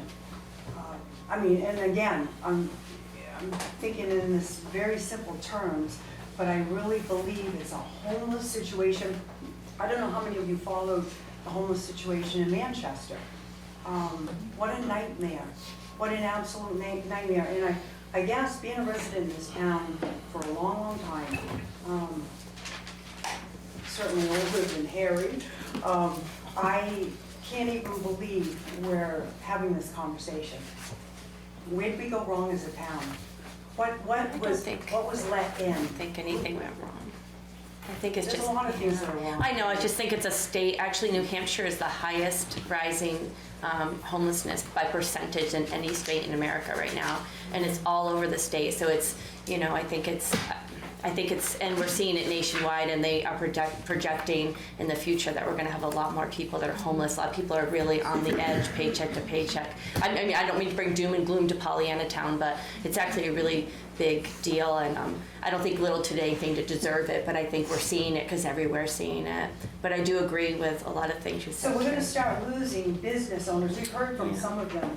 Are we gonna start losing them? I hope not. I hope they want to stay here and see the compassion and love and the goodness of. So will and love and compassion put food on the table, Carrie? who, the homeless people, or are you talking about the business No, owners? business owners. What's gonna put food on the table if their sales dry up, or I if they mean- don't have the customers? Or we don't have people coming down on Main Street because December says they smell the poop. So, When did I say that? well, about putting the, In Littleton Forest. I just said we had nowhere else to put it. so do we, is that really what we wanna be known as in No, this of course town? But I So don't. what, are we dealing with the real issue here? I guess that's what I'm saying.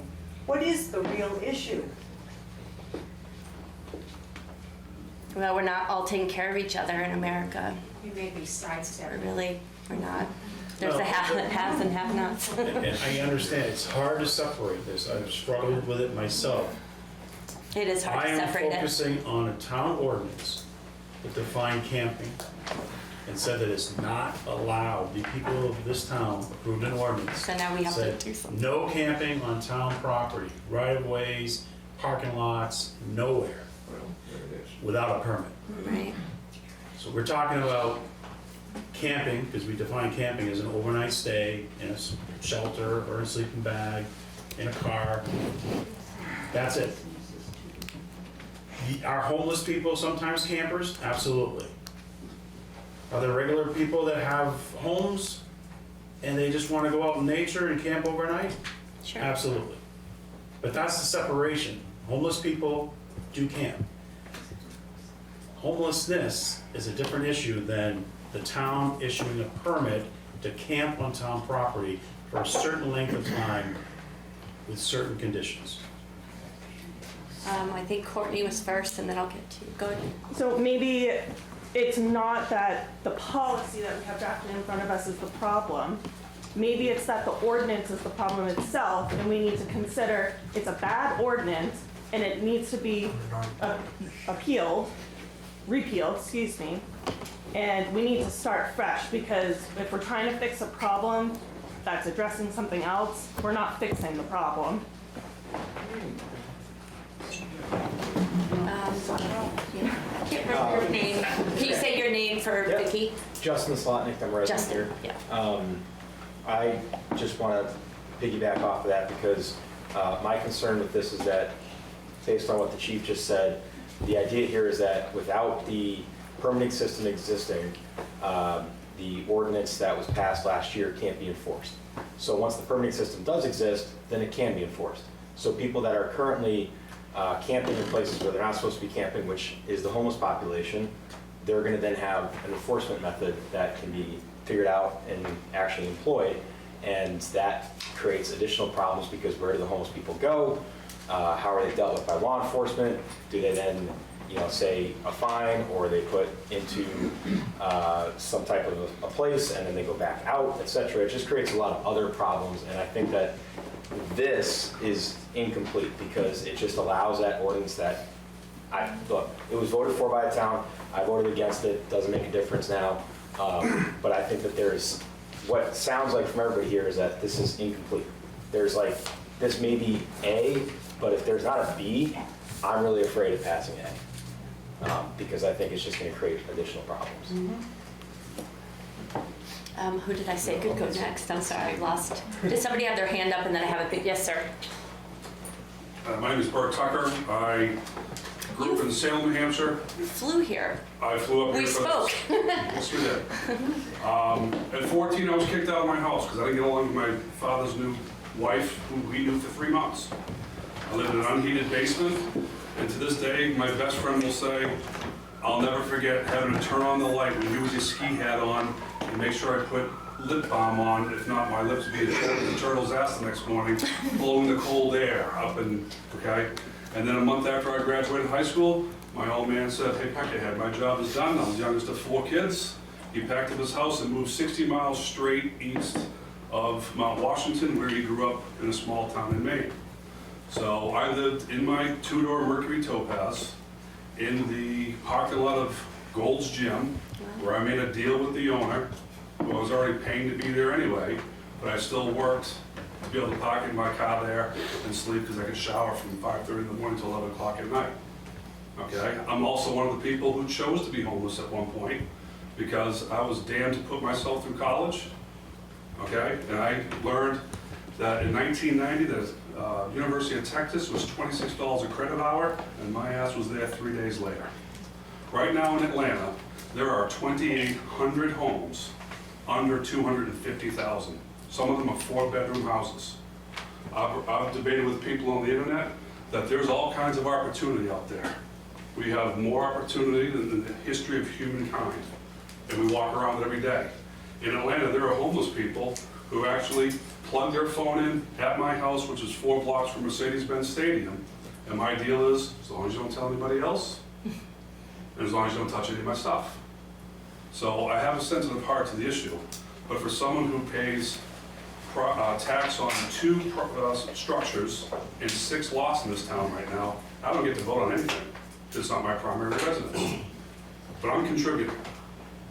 We've also built 2 of the lowest priced new construction structures in the state of New Hampshire that we sold in October, and then again in March, which with the board, the planning board and zoning, passed that we were able to sell them as, build a duplex and sell them as 2 condos, which had never been done in the town before, from what I understand. Right now, we have a proposal to build 8 more at even a lower price point than what those 2 were. But I gotta tell you, as a business owner, and someone who actually sleeps right off the rail trail on the Lisbon-Littleton line, I don't know if this is the answer. This gentleman's correct. This is not complete. We've got to find a way. And one of the things is maybe people who are really strong supporters of what's going on right now, let's give them a tax break. Let them put a tent in their backyard. Maybe go into a basement bedroom, something like that. There are options. You're correct. There are options out there. We've got to think outside the box. But at the same time, I can tell you right now,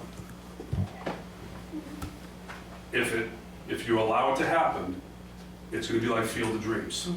Build it and they will come. Okay? 5 summers ago, I did 14,000 miles in 19 states on a motorcycle. The difference in 2 days between San Francisco and Salt Lake City was night and day. Absolutely night and day. So I'm willing to help any way that I can. I'm trying to build and put affordable housing out there for people. Okay. Affordable housing. I literally just had to get rid of someone who was homeless, who was staying at my place. I don't tolerate dishonesty, I don't tolerate theft, and I don't tolerate people who don't contribute. At some point, we have to say, where do we draw the line between who's contributing and who's taking? And you're right. In America, sadly, so I walked away from college coaching 20 years ago, started a business. I've dealt with thousands of kids and families. We are de-emphasizing meritocracy, critical thinking, independence, and all those things. And I graduated from high school with a 1.4 GPA because I didn't care about it, and I could throw a football 65 yards. Okay, but I graduated from college on my own, paid for it on my own, and had a 3.7. So it can be done. I'm an average guy. Thank you. Anyone else? Yes? Thad, for you again. I mean, if this, something apparently has to happen here, right? A policy has to be written or else no enforcement can happen and this whole thing doesn't work. But if it's gonna happen, then someone's gonna have to really enforce it. I don't think it can be lackadaisical. If you think 48 people is the right number, and someone's gonna have to know who's down there, they're gonna have to check on the 2-week thing. Like, it's gonna have to be a little bit more than just people in the field doing their thing, in the woods, because it's just going to get out of control. So I mean, if this something like this has to happen, which I'm kind of thinking something has to happen, it's going to have to be official. It can't just be whimsical. I mean, someone's going to have to know who's down there, names, IDs. It's going to have to be, or it's just no policy. There's nothing. Okay. Opted out. I see a hand. Okay. Yes, sir. Rick Jessman, as an abutter to Scott and also a abutter to the piece of property that we're talking about. You know, if this is truly a camping policy, why is there no limit on the extensions? I mean, if it's truly camping, and we're not talking about providing a spot for camping for homeless people, if it's truly camping and that's a policy, why are there unlimited extensions? Shouldn't there be maximum of 1, 2, some kind of limit on the extensions if this is truly a camping policy?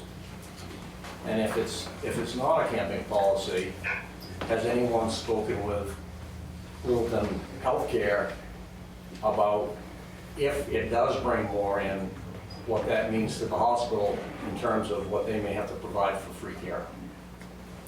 I've not spoken to Thank you. anyone. I will just comment. Okay. The town has not spoke to Littleton Healthcare, but we can do that. And we have received comments about the fact that there is no limitation. That's something. That there's, you know, you're going to issue this permit, and this camper could stay there for a year and a half. I mean, there's just no limitation on we have 14 days, and the way this policy is right now, apparently it could just be renewed, and I think it's a valid point, that this is camping, we all know it, it's supposed to be temporary in nature. How do we put guardrails around that to make sure that it is temporary? Yep, Diane. Just questioning about the liability that this places on the town. We rent there. I mean, what happens? If something happens there, who's responsible? Where? Well, we have a waiver. We had the waiver that was, those, you know, Page 5. comprehensive. The attorneys, basically, they're saying if you're gonna, At your own if you're gonna risk. be allowed to camp there, you need to sign the waiver. And it really does waive all liability No, it from doesn't. the town. No, you're wrong. If their family, they sign the waiver, that's one thing. But if they're died on the property, their relatives can come back against the town. So you don't get it wrong completely. That's not good. Anyone could die anywhere in town. We'd have to show that it would be the town's fault, though, the death. I mean, someone could walk town- in Main Street and die. The town is always subject to liability. So Yes. working with our attorneys, we've done our best we could with the waiver to try to limit that liability. Okay, I know you've had your hand up quite a bit. I forgot your first name. I'm sorry. Jessica. Jessica. Last name Lorenz Armstrong. My question, I know there's a lot of property butters here. How many of you have had things stolen? And how many of you have had, how do I say this, piles of human waste? Right here. Yeah. The gentleman who just went to the bathroom was robbed, $30,000 worth of. We don't know if, I'm just saying, we don't know that it was unless he, At the business I'm talking about, they stole the stuff from the business to build a door on a culvert.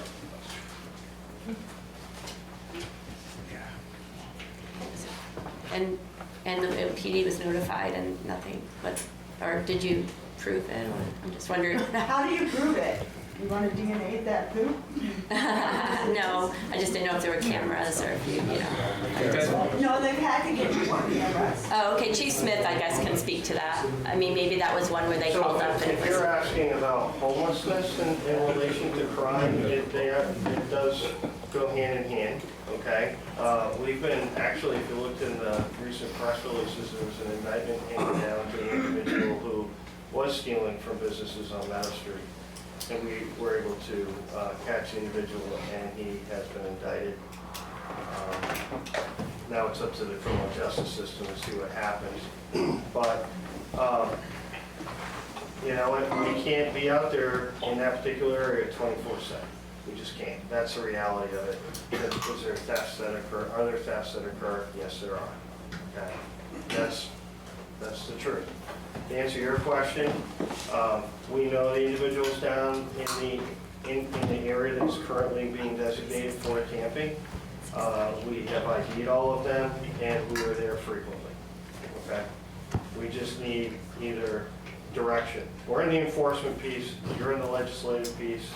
You guys create the rules. We enforce the rules.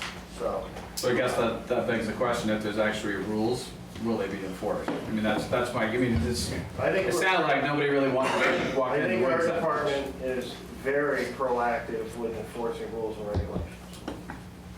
There's your answer.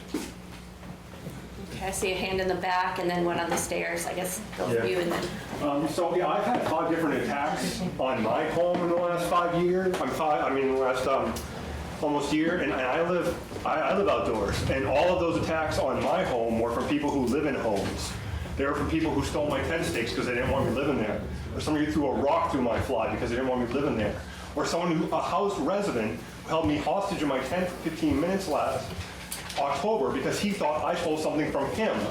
So it is not just an unhoused situation here. There are housed residents in this community who are perpetrating crimes, who have perpetrated crimes against me, and nothing has been done because I am told that I live in a tent.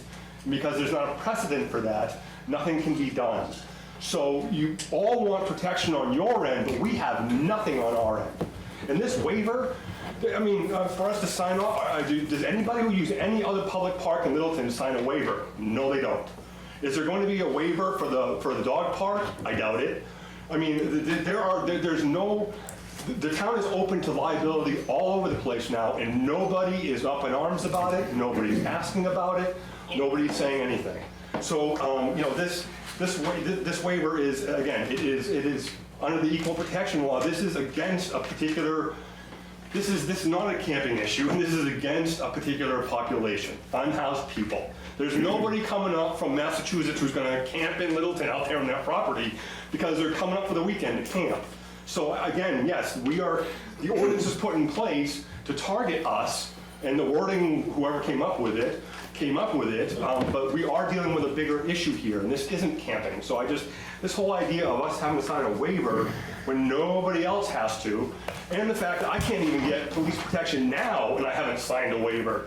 You know, and I sign a waiver when I'm out there living and I want help because someone, and maybe it's not someone who lives out there next to me. Maybe it's someone else who wants to cause mischief because they don't think I should be living there, because they have some sort of stigma against me. By signing this waiver, I'm giving away every right I have to protection. That's wrong on so many levels. So, you know, I was just gonna say there are several hold harmless agreements in different scenarios in the community. If you're renting properties, if you're utilizing the park for certain events. So there are waivers that that individuals do have to sign. And that's not uncommon to our community. I mean, I think that we, as a municipal government, do not want to put ourselves in a situation where we have liability. I think the difference is a very good point, but I think we can't lose focus on the fact that we have public parks and facilities that are open to the public with certain rules. But you don't need a permit issued by the select board to go play basketball, or to play tennis, or to go throw a frisbee. You don't need a permit. In this case, we have an ordinance that says you must have a permit to camp on town property. It says permission, not a permit. It says permission. And once we give that permission, we have a written document, it's a permit, we're saying you are allowed to camp within these rules and regulations. We have established a more formal agreement. And that's what triggers the waiver, the hold harmless, and so we make sure it's absolutely clear to you that you're allowed to camp on this property for a certain number of days. You must follow these rules. And if you don't, if you're just there, without your permit, you're going to be approached by our police department. And that matter will escalate however you want it to. But I can't, I mean, so I'm signing in my, like, if something happens out there and somebody steals something. And you do not need to apply for a permit. You don't need to camp on town property. You don't have to. It's optional. You can choose to go find some. But according to this, you are saying I am signing over my ability town property, you gotta get a for permit. protection. Right. So I'm saying, like, right, so you're saying that's a free zone out there, there's no protection unless. That's not correct, you're not signing over your protection. Well, that's what I I'm would seek saying. legal counsel, you're incorrect, okay? Just seek legal counsel, I don't think this is a place to debate whether you're giving up your rights. If you think that you are, seek legal counsel, okay? That's or AI, whatever you're gonna do. But this isn't the place to debate that, all right? This is about, we got some really good ideas. Yeah, we did. We got some really good ideas to address this permitting process. There's a man on the stairs who's had his hand up a long time. I can't see you. Can you state your name? Joshua Spicer. Joshua Spicer. So Chief Chad Miller said that they did have some concern with the potential for fire, that it could cause an issue. The town chose this area specifically, and there is certainly close proximity to some high voltage lines there. Which, if anyone's gone down there recently, it's a lot of dry grass between where the proposed camping location would be and those high voltage lines. My hope would be that there is a robust and definitive plan for the fire department to manage that kind of issue if there was a critical fire there that impacted those lines, which are critical for our infrastructure here as well as our industrial park. Could that be made a priority? Yes, I can, those lines are owned and operated by Eversource. I don't believe, although Water and Light Commission may have a little better understanding, that they directly provide power to Littleton, but they certainly would have a big impact. I am aware that forest fires can impact the transmission of electricity, especially in really warm environments, like north of 80 degrees. So I'll reach out to Eversource, and it may be something along the lines of just some management of the flammable materials there, like the grasses or the brush or whatnot, just to kind of get an impact from what they have to say. We work with them pretty regularly, so I'll follow up with Eversource. I'll take these. I can't see you, Dr. Spicer, wherever you are, but I'll follow up. Way in the back. Okay. So I've got two people that haven't spoken yet that I was thinking we'd get to, and then we would have a little discussion, close it a little bit. Sorry, sir, your name? Carol Lucas, just want to go to what Paul was saying. There are some user fees, from what I understand, in town, such as, I guess, if you want to have a birthday party at the park, or when I was president of LBRA many years ago, we had to pay a fee to the town to use that field. right. So there are already some structures or some fee structures in place to use certain parts of town. Absolutely. And I think Grace, No, I'm sorry, Amy. So my question is, if we're talking about camping, do we have numbers of people who would want to camp in that location? Like, looking at numbers and like, is it really worth focusing on this policy if we're not gonna worry about the homeless people camping? We're worrying about people coming I see for a what you're day. saying. So, I mean, obviously, people are gonna camp, my opinion. If I was gonna go camping, would I go camp at Walmart? Probably not. I'd probably wanna go. There's Crazy Horse or Yeah, KOA or exactly. something. So I would be interested to know number-wise, like, how, invested you should get, like, into this. I don't think I could answer that question because we don't have we have no history, have no formal permitting process to actually trap campers. I do know that we have campers on town property today Right. that are not permitted.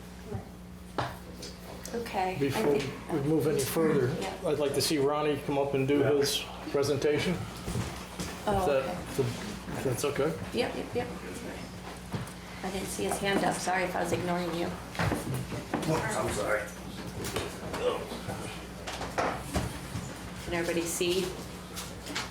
basically. I turned as well. Ooh.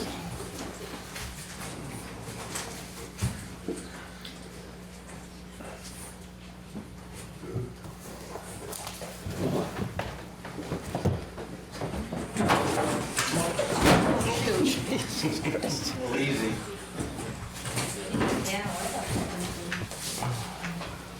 Hold all this. Upside down. Yeah.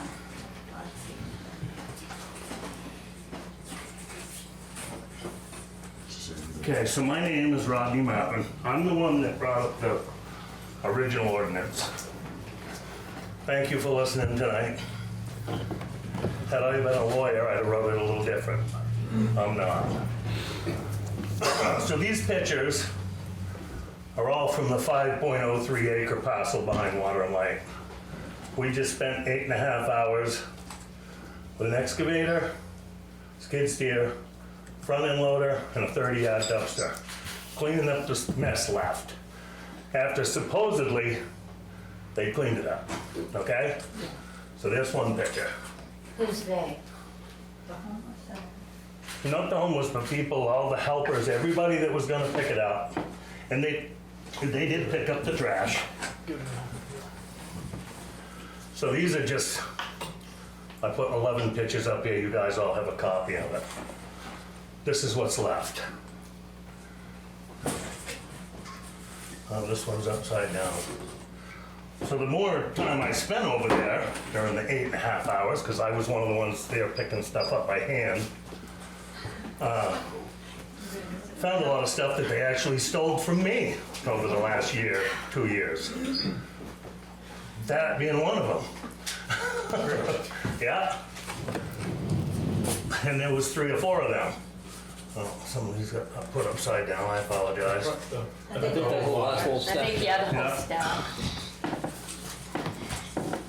So just to give you an idea, whether it's homelessness, camping, either way, this was homelessness. I know, and I feel bad for people that are homeless. If I found a family that was homeless, I'd be the first one to help them.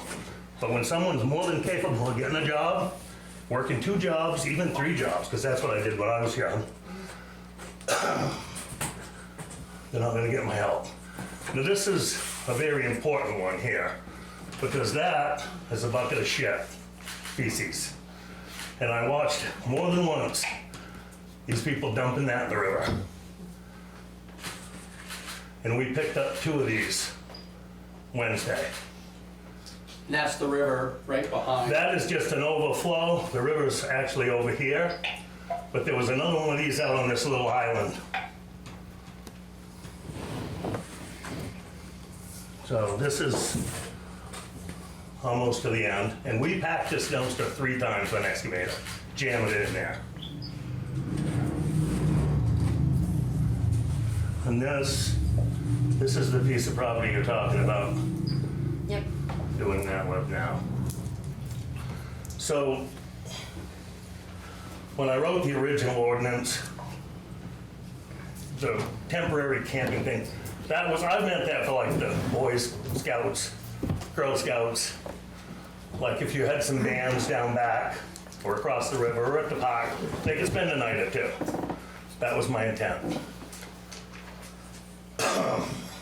There's no camping on any public property in the state of New Hampshire, RSA 236:58, except public or private campgrounds. Plus, we have the ordinance. The U.S. Supreme Court has now ruled in the same right. I'm not going to get into that. Where you can camp in New Hampshire is in the National Forest. There's almost 800,000 acres. And like you say, on any private property, anybody's more than welcome to let anybody camp on it.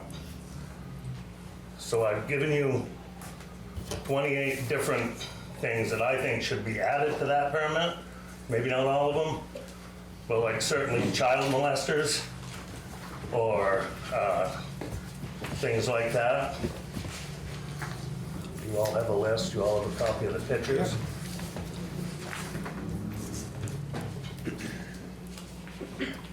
And I think if you dig a little deep, the state of New Hampshire's right away goes through here, but I think if you dig deep into the deeds, this may be conservation land. I started, but I'm not a lawyer, so. I appreciate what you're doing.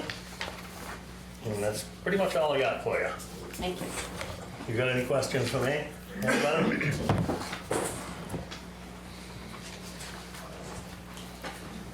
You want to keep them? Hold on. You guys want to keep these pictures? You want to hold on to them, Roger? We have them in the book, so we you got can them. keep them. All right. Well, how are we gonna do for time here? Where was it? Where is it? You haven't been able to speak. All right, go ahead. Brian Hadlock. Just to let everybody know, this is kind of redundant. This was all done back when I was on Parks and Recreation. 100% done. What part was done? Sorry. The camping portion on town land. We had issues back then down at the Dells, as well as down up on Pine Beaton property. So we met with Chief Smith, we met with the select board. We actually kind of did, this was long before, but we had taken care of all this. So when we pushed it through to say that you had to have a permit from Parks and Rec to be on any town recreational land, which was anything over an acre, you had to go through Parks and Rec. And at the time, we implemented that exact same thing, saying that you had to follow the same protocols that we did when we leased out the Mount Eustis ski tow. All town Parks and Rec rules applied. There could not be any drinking. There could not be any drugs. There can't be any loud music. There can't be blah, blah, blah. Same, everything that follows as all the recreational land to protect the town. So that was done as well. Included all of your sexual predator type, everything that was there. Because we had issues with that at Parks and Rec at the same time.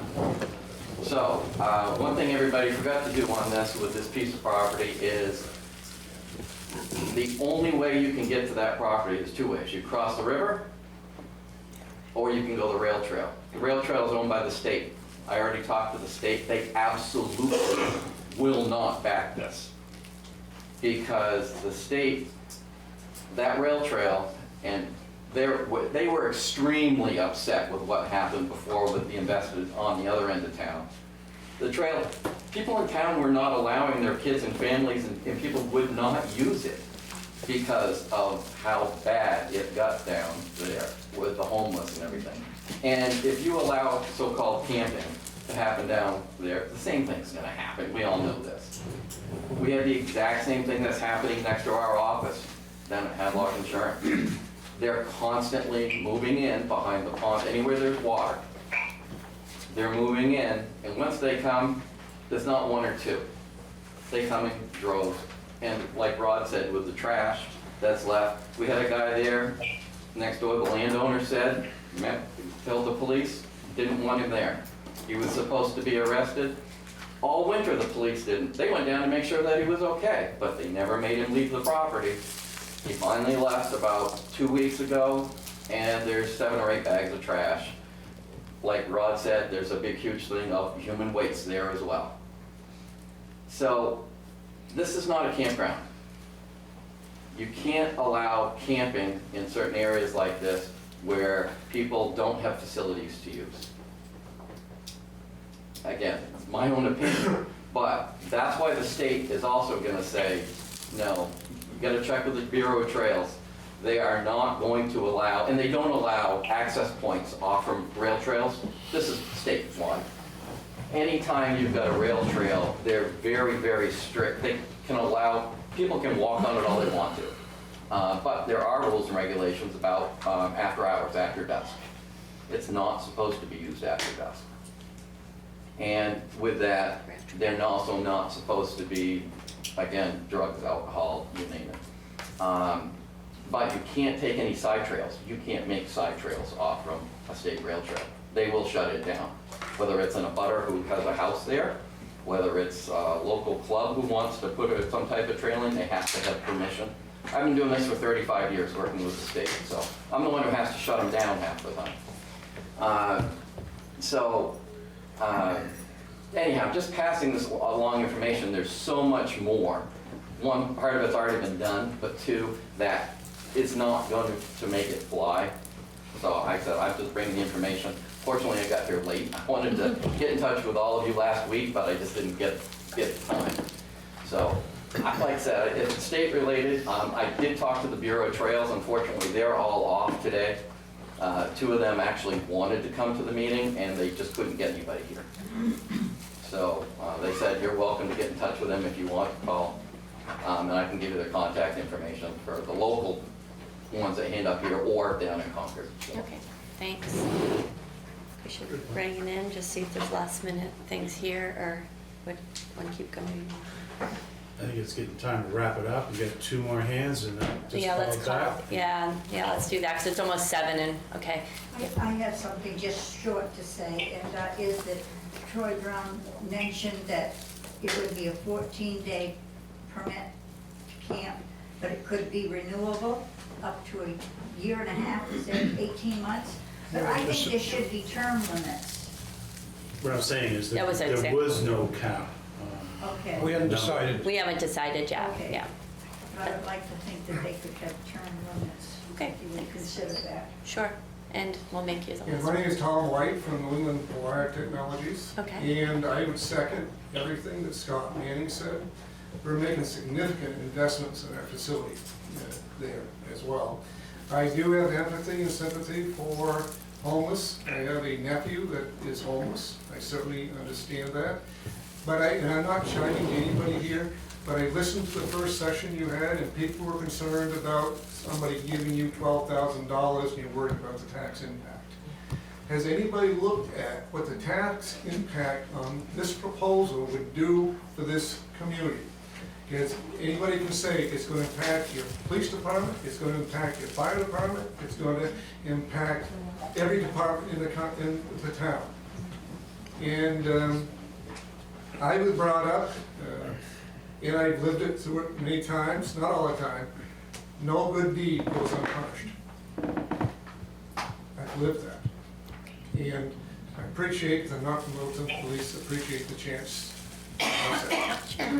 Thanks, okay.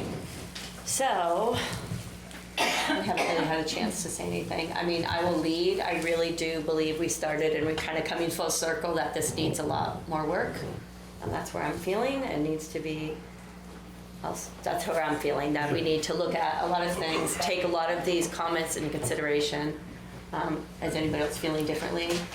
No, I think we need to go back and work session and revisit the whole thing, and if it's true what's said about the rail trail and crossing it, we've got a whole new issue.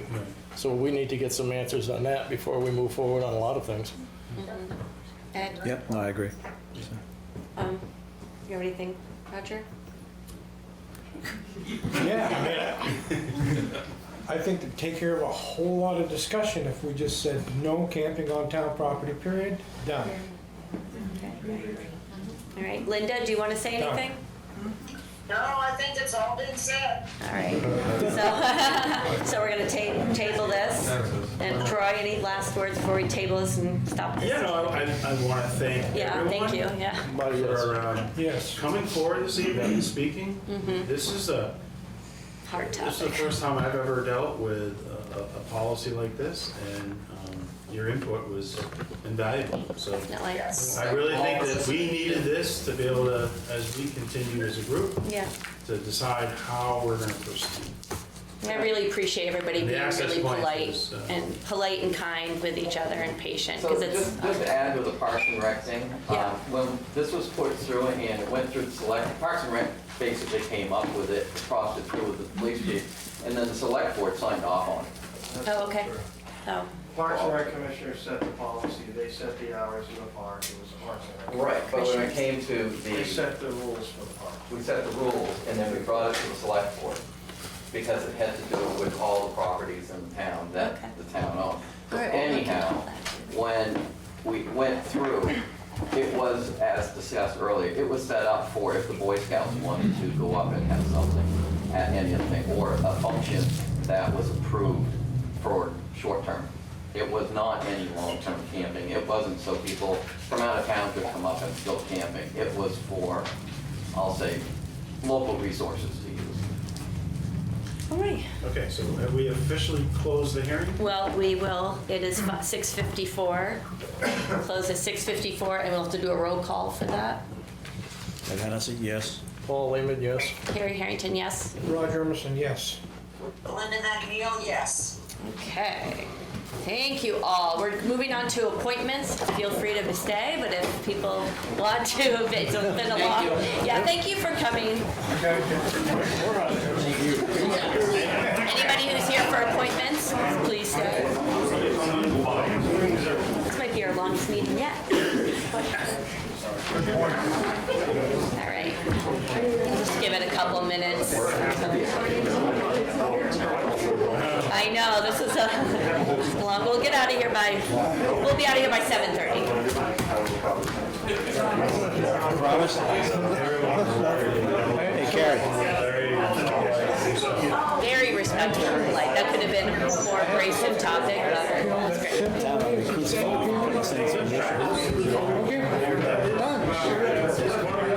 All right, everybody that here's here. Let's go with the next,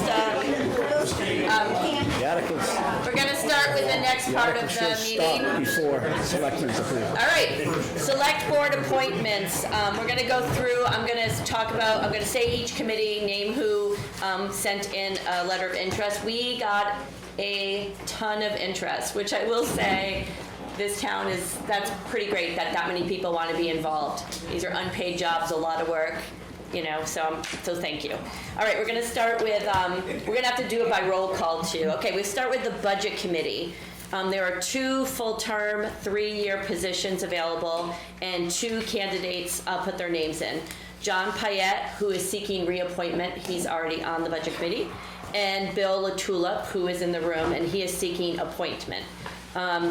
I want to just open it up. If anybody wants to quickly say any words, they can, no pressure, and then we'll talk, and then we'll do a vote. I mean, if Bill, if you want to, or if John Piet's here, which I don't think he is. Do you want to say anything? Well, I would move that we appoint both John for a reappointment and Bill to the budget committee. Okay. I'll second that. All right. Yeah. Just any discussion first? Linda? Anyone? No, we're good. All right. So, we have to do roll call. So just say Ed yes. Hennessy, yes. Paul Lehman, yes. Carrie Harrington, yes. Roger Emerson, yes. Linda McNeil, yes. All right, budget committee, congratulations. All right, next we have planning board. We have 2 positions available, 1 full term, which is a 3-year position, and then we have 1 alternate 3-year position. So we have Val Polson, who is seeking reappointment for the full position, and we have Lloyd Thomas, who is seeking his first appointment. So my point of view is, so Val Polson's been on there and has the experience and wants to do another term. So I'm kind of thinking him, and then getting Lloyd Thomas, who is new, in as an alternate for the 3-year. And what happens with alternates is they often move up into that position when someone leaves or retires. They can still come to the meetings, so they get to be involved. So I guess I'm making that motion to have Val Polson for the full term, 3-year position, and Lloyd Thomas for the alternate 3-year position. That's my Second it. Okay, so now we'll do roll call again. Ed Hennessy, yes. Paul Lehman, yes. Carrie Harrington, yes. Roger Emerson, yes. Linda McNeil, yes. Great, moving right along.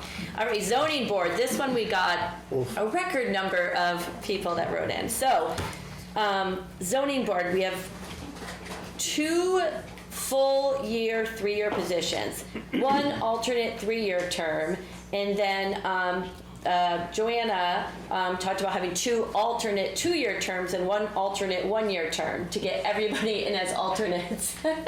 I know but let me read all the people that put their names in. Zach Hawkins, he's seeking reappointment. Joe DePalma, seeking full reappointment from an alternate position, so he's an alternate that wants to become. John how do you say it? Michike, seeking appointment. Ed Sherian, seeking appointment. Lauren Rodier, seeking appointment. Julia Butner, seeking appointment. All right. So I would move we appoint Zach Hawkins and Joe DePalma to the full-time positions. I second that. Yep, All right, we can roll call those, and then we can talk about the alternates after.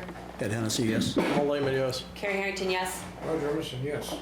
Linda McNeil, yes.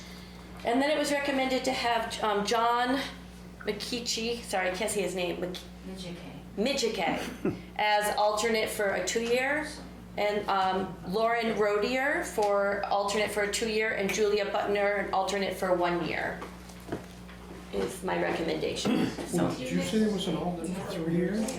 yeah, right, Joanna? You missed one, though. You said Ed was on this one. Oh, Ed Sheerian, I'm sorry. So Ed Sheerian for an alternate for a 3-year, John McKeechee, why can't I say his name? Alternate 2 years. Lauren Rodier, alternate 2 years. Julia Butner, alternate 1 year. So we can, if people want, we can discuss that, or if you want to change those. That was recommended by the zoning chair. I make a motion as stated. Okay, Second. all right. Roll call, please. Ed Hennessy, yes. Paul Lehman, yes. Carrie Harrington, yes. Roger Emerson, yes. Linda McNeil, yes. Okay, congratulations all. So alternates come to the meetings, you're involved in discussions, and it's often that somebody has to, you're involved basically, and then you can move into those positions. I forgot to ask if anybody wanted to say anything. I'm sorry, and 2 of you are here. Did you want to say something? Well, you already got it. Sorry. No, I just want to thank everyone for the opportunity Yeah. to serve the town. Yeah, I'm really excited to have you involved on a committee. Excuse myself. Sure, okay. And I'm Julie Butner, and I'm happy to be on the 1-year alternate position. Thank you. yeah, great. Awesome. All right, so next is Conservation Commission. We have 2 full-term 3-year positions. The candidates are Gardner Kellogg, seeking reappointment, and Alexa Newton, seeking appointment, and we need to fill 2 slots. So I make a motion that we recommend Gardner Kellogg and Alexa Newton for each for a full-term 3-year position. I'll second that. Good, discussion? No, I've sat with Gardner Kellogg on the Conservation Commission, actually been involved with a few things with him, and he's really excellent, so Perfect. I think he should be back on. Great. And, yeah, And a new person, Alexa, absolutely. new blood. Roll call. Ed Hennessy, yes. Paul Lehman, yes. Carrie Harrington, yes. Roger Emerson, yes. Linda McNeil, yes. Was anybody here from that? I should have asked. Littleton Water and Light Commission, we have 1 full-term year position, and we had 3 people putting their interest letter in. That was Ralph Ross, who's seeking reappointment, B.G. Frazier, who's seeking appointment, Bill LaTulip, seeking appointment. Now, is any of those 3 here and want to speak? I would move we appoint Ralph Ross. Oh, wait, I think, Bill, would you like to have a minute? Yeah. Go ahead. I've been in Littleton all my life. I've seen the water and light come, through, and they do an excellent job. They're always there, rain or shine, hail or sleet, they get everything done. Just a few things that I have tried to do is get some solar energy, but they say they have it available, but I'm not impressed with how they do what they do at the end of the year. They don't let you use your money for the following year or something like that. Because I applied for it. Well, I went up and got the information. They do it 2 years ago, and I was just hoping maybe I can make some changes to, help the townspeople get some solar energy.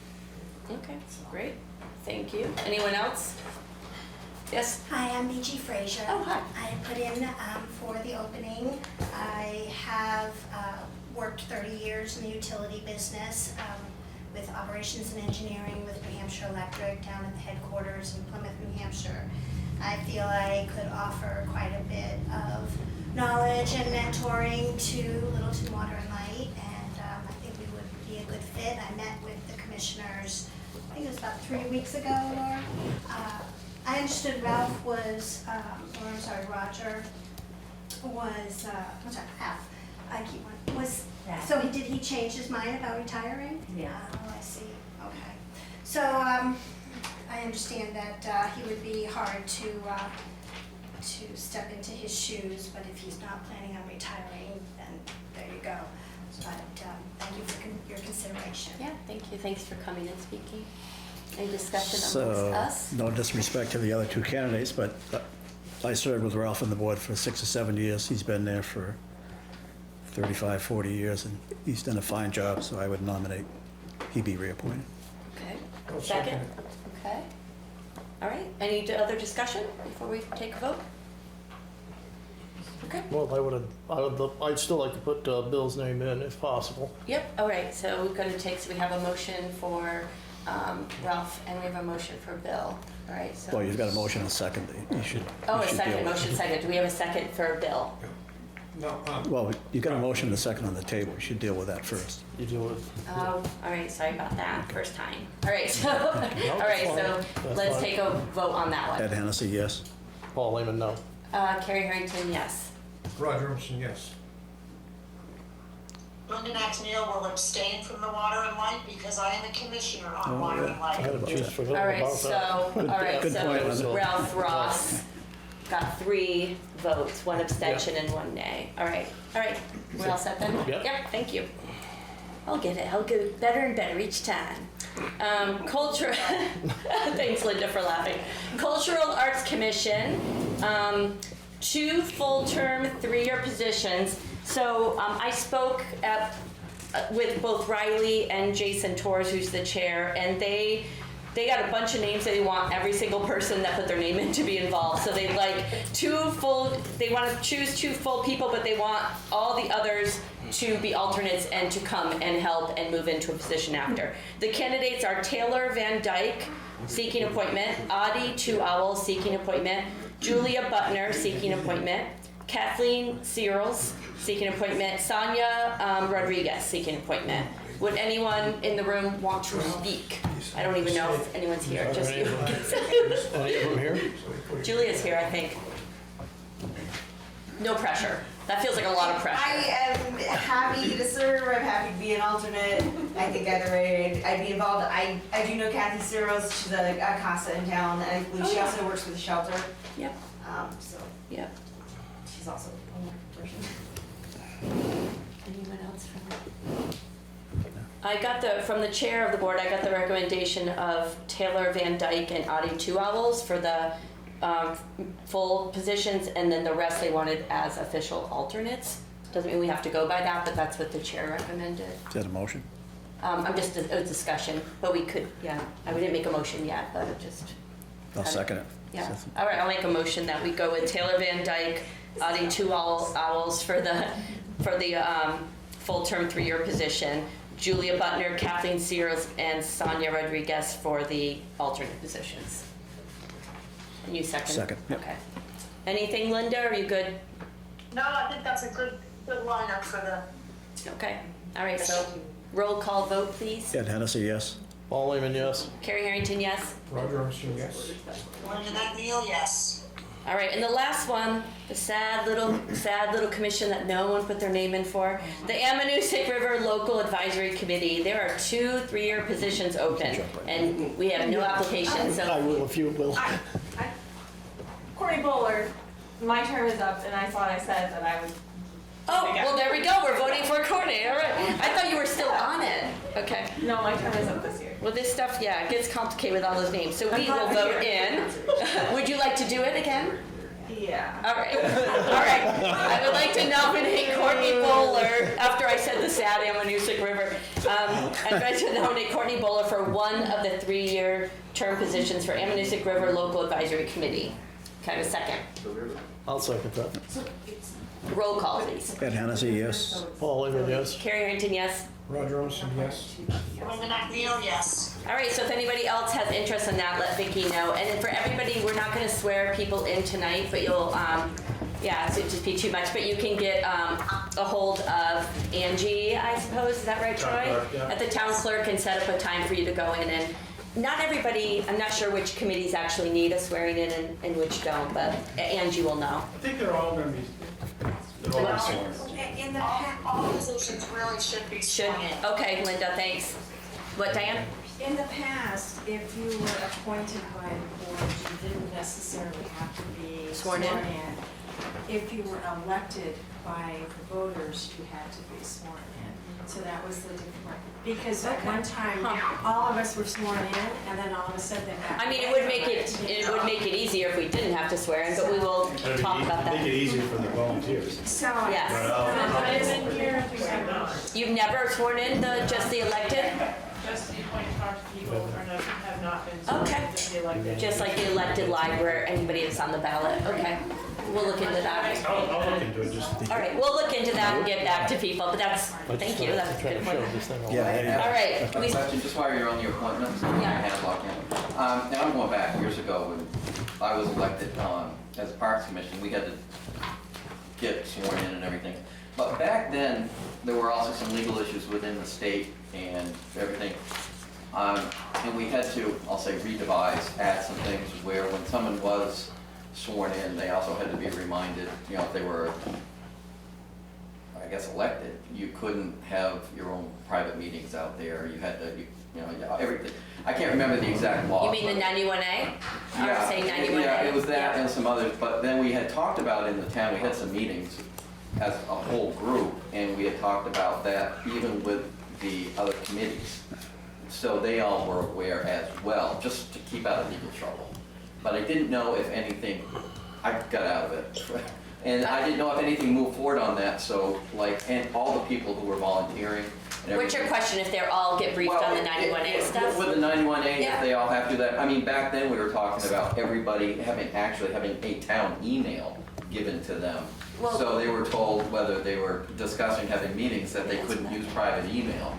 And everybody had to have, I don't think that ever happened. Well, we do, I mean, we have, a lot of the groups do have town emails now, and ours 91A, Good. there's a NHMA, like, I can speak for myself, when I got on the board anyway, I was given this site and I watched a lot of videos and read, and I think people are encouraged to read about 91A, and conflict of interest and know, actually, Courtney's shaking her head. Yeah, she's been on a lot of boards and committees, so. I've been out for a while. I mean, are we but- perfect? Probably not, but I think we put a lot of effort into 91A stuff, so.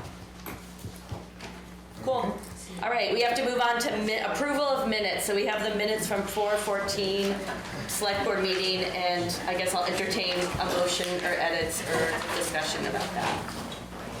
I didn't see anything wrong, but I'm the proofreader. Yeah. All right. You want to make a motion? Yeah, we didn't have any problem on this side, so.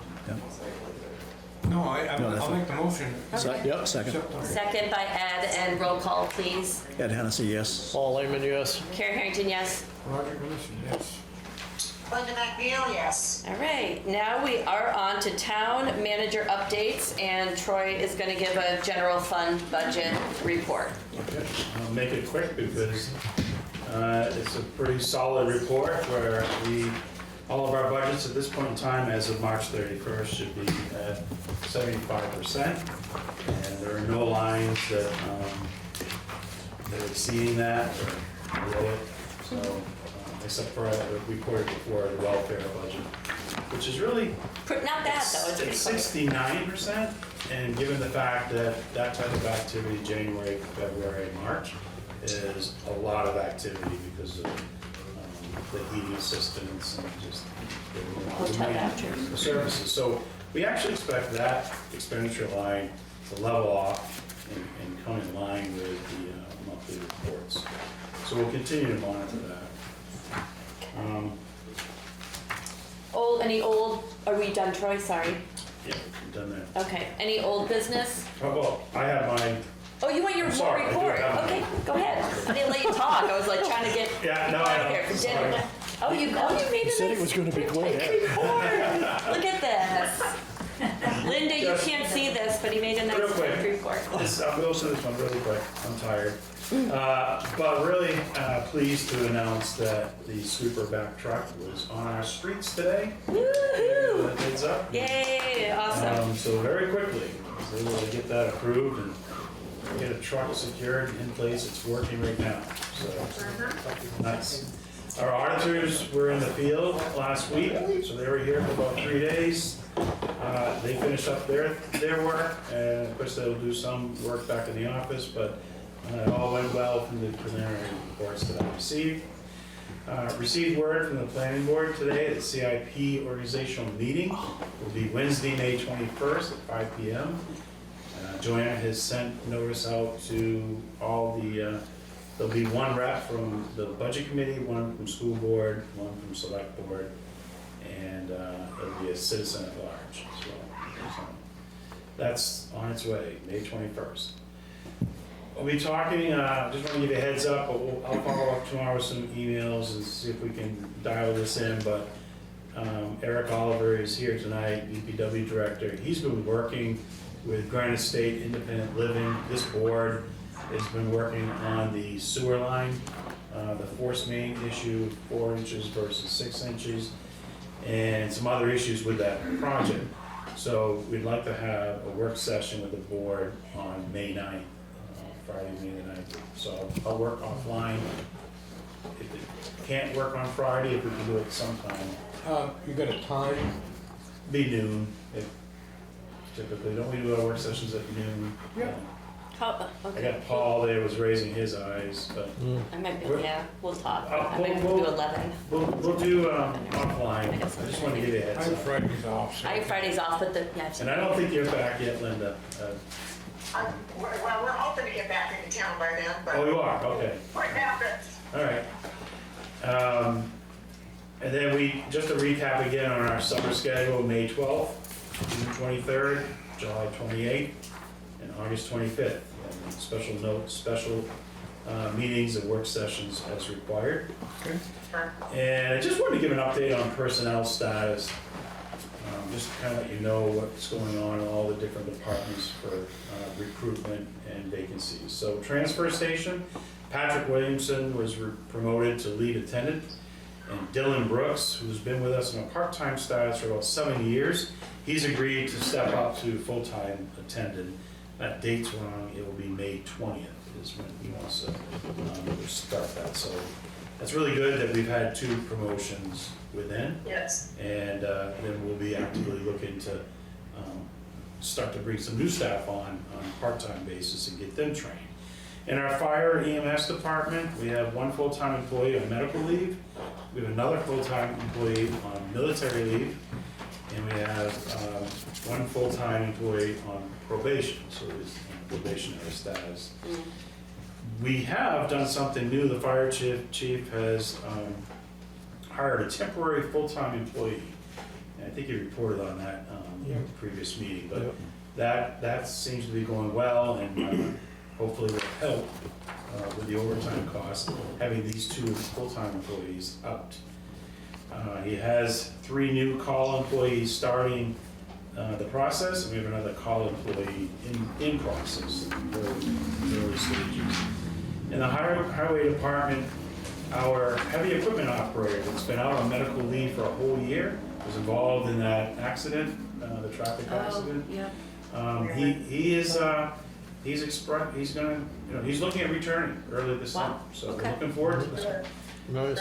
Yeah, and we have a light equipment operator vacancy right now, but we're holding off. We have a seasonal employee that worked with us throughout the winter and has agreed to stay on as a seasonal employee. We're hoping that he'll be able to get his CDL and show some interest in this position, so waiting for that.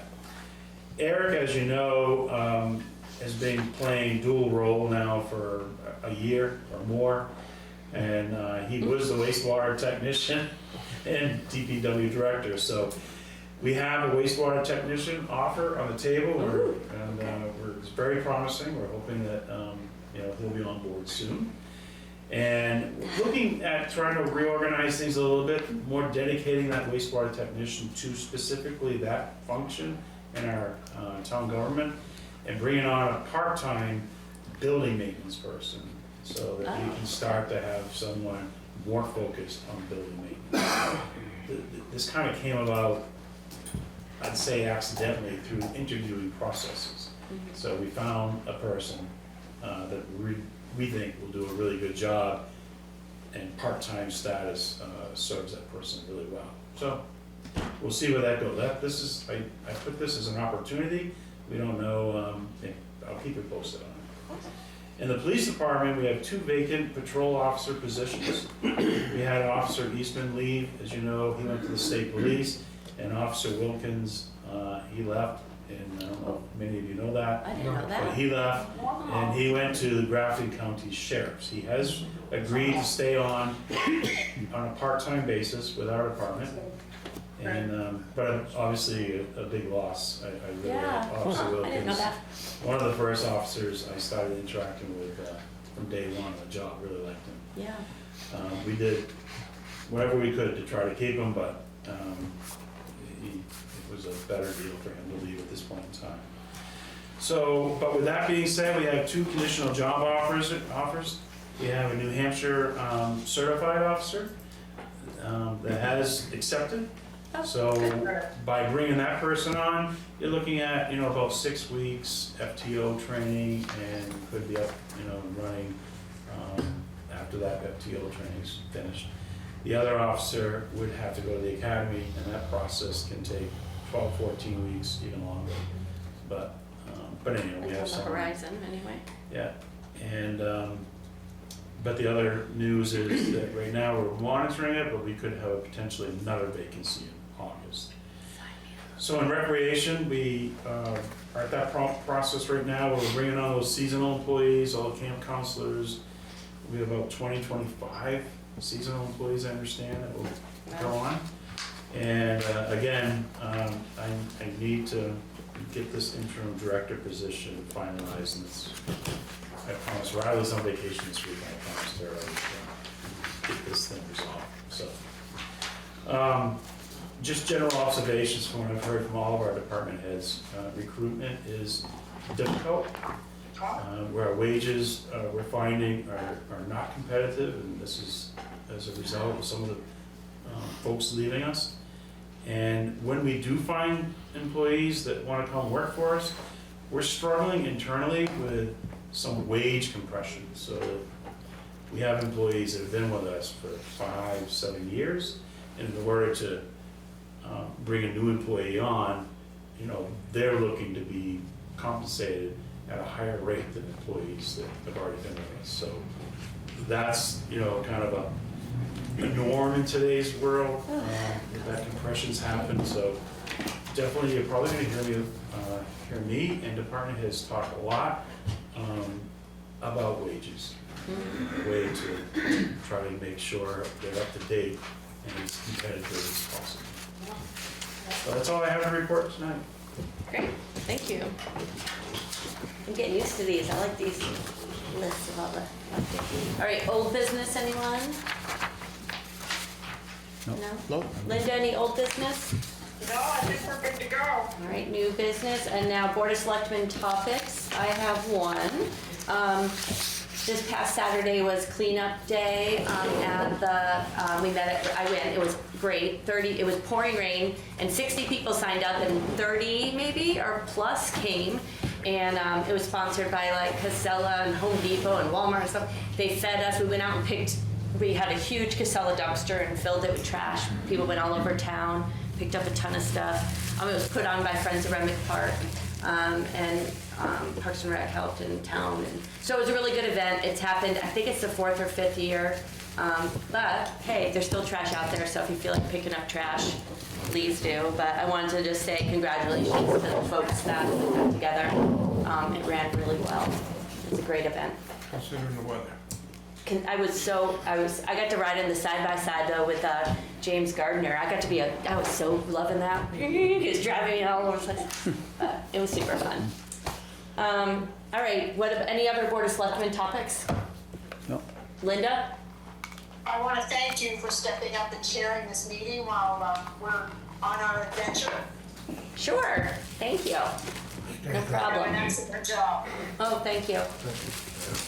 All right, and now we are on public comments. Before we open it up, Chief Miller wanted to make a public comment. Yeah, I just wanted to let the board know that Littleton's participating in the National Fallen Firefighters Foundation Light the Night program. That's this week. We're participating to honor retired Littleton Fire Captain Jeffrey Whitcomb, who passed away related to injuries he received in the line of duty as a fire service instructor at the New Hampshire Fire Academy. That's right. Each community who is honoring a deceased member this year, which would be Littleton, Nashua, and Portsmouth, have been asked to light a town landmark red, and we have chosen to light the Opera House red. Oh. And we will start that process tonight, directly after this meeting. Myself and our duty crew and all three members will be going down and climbing through the Opera House to put red lights up to try to figure out how to do that exactly. Never done something like that before, so we're gonna figure it out. That's sweet. And this weekend, current and retired members of the department will be traveling to Emmitsburg, Maryland, to attend the National Fallen Firefighters Memorial Ceremony to support Captain Lucan's daughters and his family, as his name's being added to the National Fallen Firefighters Memorial since everything's been resolved with his line of duty death. So we'll be lighting the Opera House red to remember him, and we'll be honoring him with his two daughters and family down in Maryland this weekend. So what's the date again? For the ceremony? Yeah. It's this Sunday Oh, Sunday. in Maryland. Yep. And how long will you keep the red light going for a while? At least till Sunday. Oh, good. Yeah, I think that there's an official end date, Yeah. but it's A nice at least through remembrance. Sunday, so. Thank you for doing that. That's, yeah. Your job is dangerous. Yep, Lori? We just wanted to let you know, we did do the cleanup of the area behind Littleton Water and Light. Yep. We actually hired Dodge Contracting, 2 pieces of equipment and a dumpster. It was, as you saw with the pictures, they were full. And we want to say a special thank you for the Martins,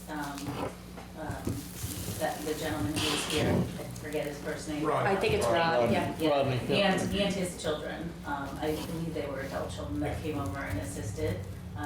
So it was interesting, to say the least, but it's all cleaned up. Perfect.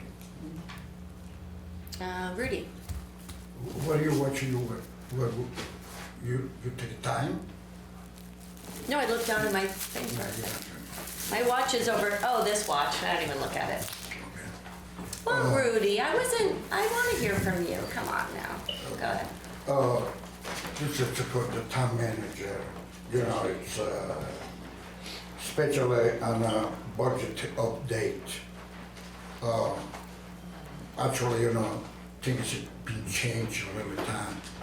This is social communist approach that you guys have been put on doesn't work this time. Okay, now, let me tell you about the citizen count about people in Littleton. To live comfortable, and this is all in the paper, okay? To live comfortable in Littleton, a person is supposed to make $98,090.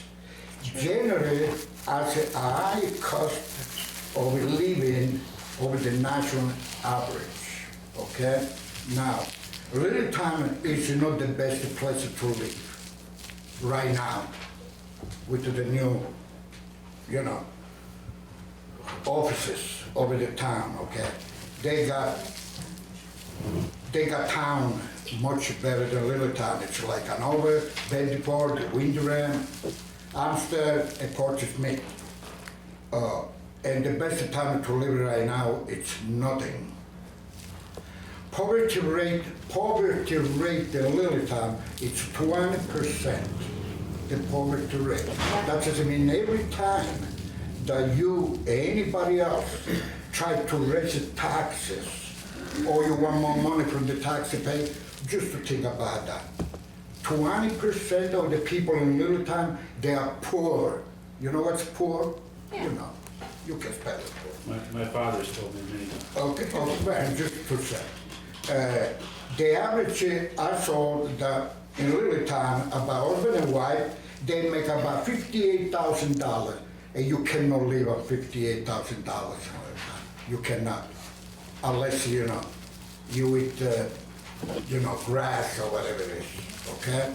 Now, property taxes right now in Littleton is 2.3%.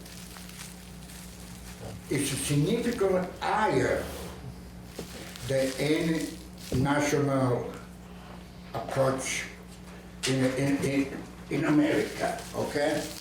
Of 1.0%, average is $2,400 annually in taxes. I'm talking about Littleton, okay? I'm not talking about and I suggest that every time, I know you try your best, you and the time, you know, the board, but every time you do something, man, I suggested that you guys go on the internet and just to make it show, realize the way people live. Especially now, when you're gonna have these people from Boston that they don't give a damn about us to appraise our property taxes. I suggest very highly that the town manager really, you know, put these people inside the room and you talk to them, because Littleton right now is not the Littleton that when I come up here 25 years ago. It's terrible. It is terrible. Now, this is just a few information, maybe you know about, but just to think about a little bit. See, that's good, because nobody's rich over here. I don't believe nobody's rich. But that's Littleton right now. You know, I hope that, you know, that helps a little bit, you know. Thank you for the input, Paul. No problem. We're always, Data. Data's good. You know, good looking at data. to me, you know, to me, the way people live in Littleton means a lot. To me, Yeah, personally. I care about people Okay. too. And of course, you're the chief, you're the boss. You can make it things, things better. Remember, I'm the town manager. Town manager. So I work with department heads and select board and budget committee on the town budget. Selectboard board, they don't know how much you know. I have no say on Yes, you do. statewide educational tax, I have no say on Same school things we tax. can't I have the town budget, which when I put it together in the fall, we went back and cut another $350,000, got the estimated tax rate increase to 4%. 4%. So I did that just a few months on the job. Yep. So I hear you. I take my job and our department heads, we take a look at our budgets. We'll be starting our budgets soon. Obviously I think for us to go back and make those adjustments, come up with a projected tax rate increase of 4%, all in petition warrant articles. Yeah, that was The whole everything. statements. I did my job. Yeah. So I'm very interested in sitting down with you and going over your points. This over here, it's But I have all information that they come from the main offices down in Concord about the town in New Hampshire. My concern, where the hell am I? But my concern is this, that when you approach raising taxes to 4%, just to gotta figure it out, if the people in the town, they really make it $98,000 to live comfortable.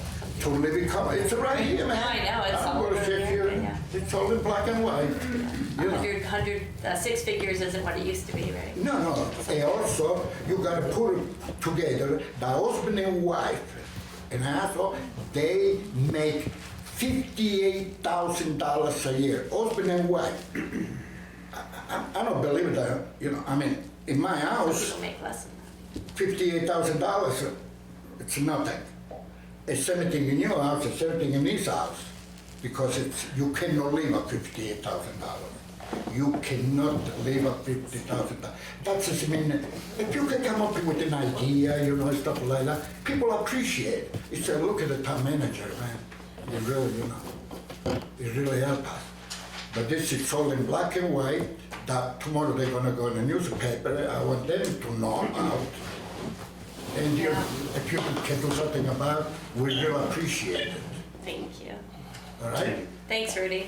Anyone else? I think I see December in the back, and that might be the last one, and then we'll call it. Yeah, I'm just asking the board for some oversight on the Tannery Marketplace property. Back in 2018, NHDES designated that site as a hazardous waste site. So for 100 years, that's been leaking hazardous waste into the river. It continues to do so. In October of last year, NHDES was contacted. They admitted they dropped the ball because they had not followed up with property owners to make sure any of the recommendations were made. At that point, Joe Romano, the property owner, acknowledged because a news source had outed the information, so he was playing cover-up and backtracking. Made a statement that issues would be taken care of. That was 6 months ago. There's been absolutely no follow-up from the state, no follow-up from the property owner. There's heavy metal toxins in that soil. The groundwater and the soil have all been tested extensively. 2018, 2019, NHDES on the one-stop portal has all the testing information. The site has petroleum toxins in the ground. So it is an issue. It's not a matter of something, that's a time bomb that has been sitting there and ignored. When the planning board was contacted last year, the Littleton Planning Board was contacted about that site. Nobody had any idea about anything. There was nothing on town record that there should even be a concern at that site. I did provide information to the planning board at that point about the fact that it is considered a hazardous waste site, yet there's been no follow-up. So I think that it would behoove the town before legal actions are taken against DES and involving other agencies. It might behoove the town to step up and say, hey, what's going on this site? Why isn't this being taken? Because they have remediation recommendations that are being ignored. So as we're talking about other issues of degradation of land and issues with things flowing into the river, here's a site flowing toxic contaminants into that river on a steady basis. Because of the location too on that property, the bottom of a hill, everything runs down through. And that property on the lower level has 30 feet beneath it that people don't know about. So there's 2 subfloors underneath that lower level. And those subfloors are consistently wet because the water is constantly flowing down the hill, keeping that all soaked, and then leaching out into the river. So, I mean, I would really appreciate the town to reach out to DES. It is a designated hazardous waste site. And something has to be done if we're gonna look at all these other things. That's something to be addressed. So I appreciate, please, if you reach out to whoever, DES, on the one-stop portal, look up Tannery Marketplace. The case number is right there and everything. Maybe you guys can step in and kind of nudge the property owner a little bit because they own property in Littleton. So that's, thank you. Good. When it's I just have a question. When it's a private entity like that, does DES not deal with that private entity themselves instead of us? DES would regulate that. They should be. I'm just, is it our purview or is it Fire chief DES's? stuff, but I'm sure, New Hampshire DES, I'm sure if it's got a case number, it's under a consent decree or it's under some type of. Yeah, it's not the only place in town. There's been others, and there still is others. And DES comes in, they talk about it, they then tell the town what they need to do, and then it gets dropped. And that's what there's been others within the last 10 years. Everything from illegal filling in and burying things to you name it, and they just get dropped. Why do you say they tell the town? We got the lot like next to our office. It was illegally filled in, the ponds were filled in, etc. They brought in extra soil when McDonald's was put in. And DES came in, actually it was the ex-fire chief's wife who turned in the property owners, and everything was going on because they were burying everything from the Continental 93 that they didn't want to take away. So that's all still there. And DES came in, did what they did. They told the town, you need to do whatever you need to do, and nothing ever happened. And there was another case, I'm gonna say up on the other end of town, headed towards Bethlehem, years ago as well. I don't remember exactly where it was, something else kind of similar got brought up, and I don't think it was ever resolved. I don't think it was anything too serious. I mean, people weren't getting sick from it, but. Would mandate the owner of the property. Okay. All right, I think we're good. I will take a motion. I'd like to make a motion to adjourn the meeting. A second. Roll call. Ted Hanson, yes. Lehman, yes. Carrie Harrington, yes. Roger, yes. Living in Neil, yes. Thanks for sticking with us the whole time, Linda. Enjoy Texas. It was a good discussion. Thank you so much for all the comments about the ordinance. Yeah. And we will take them to heart and we'll move forward. All right. So the question is, Linda, do you have your camping permit? You've been waiting all night to see that.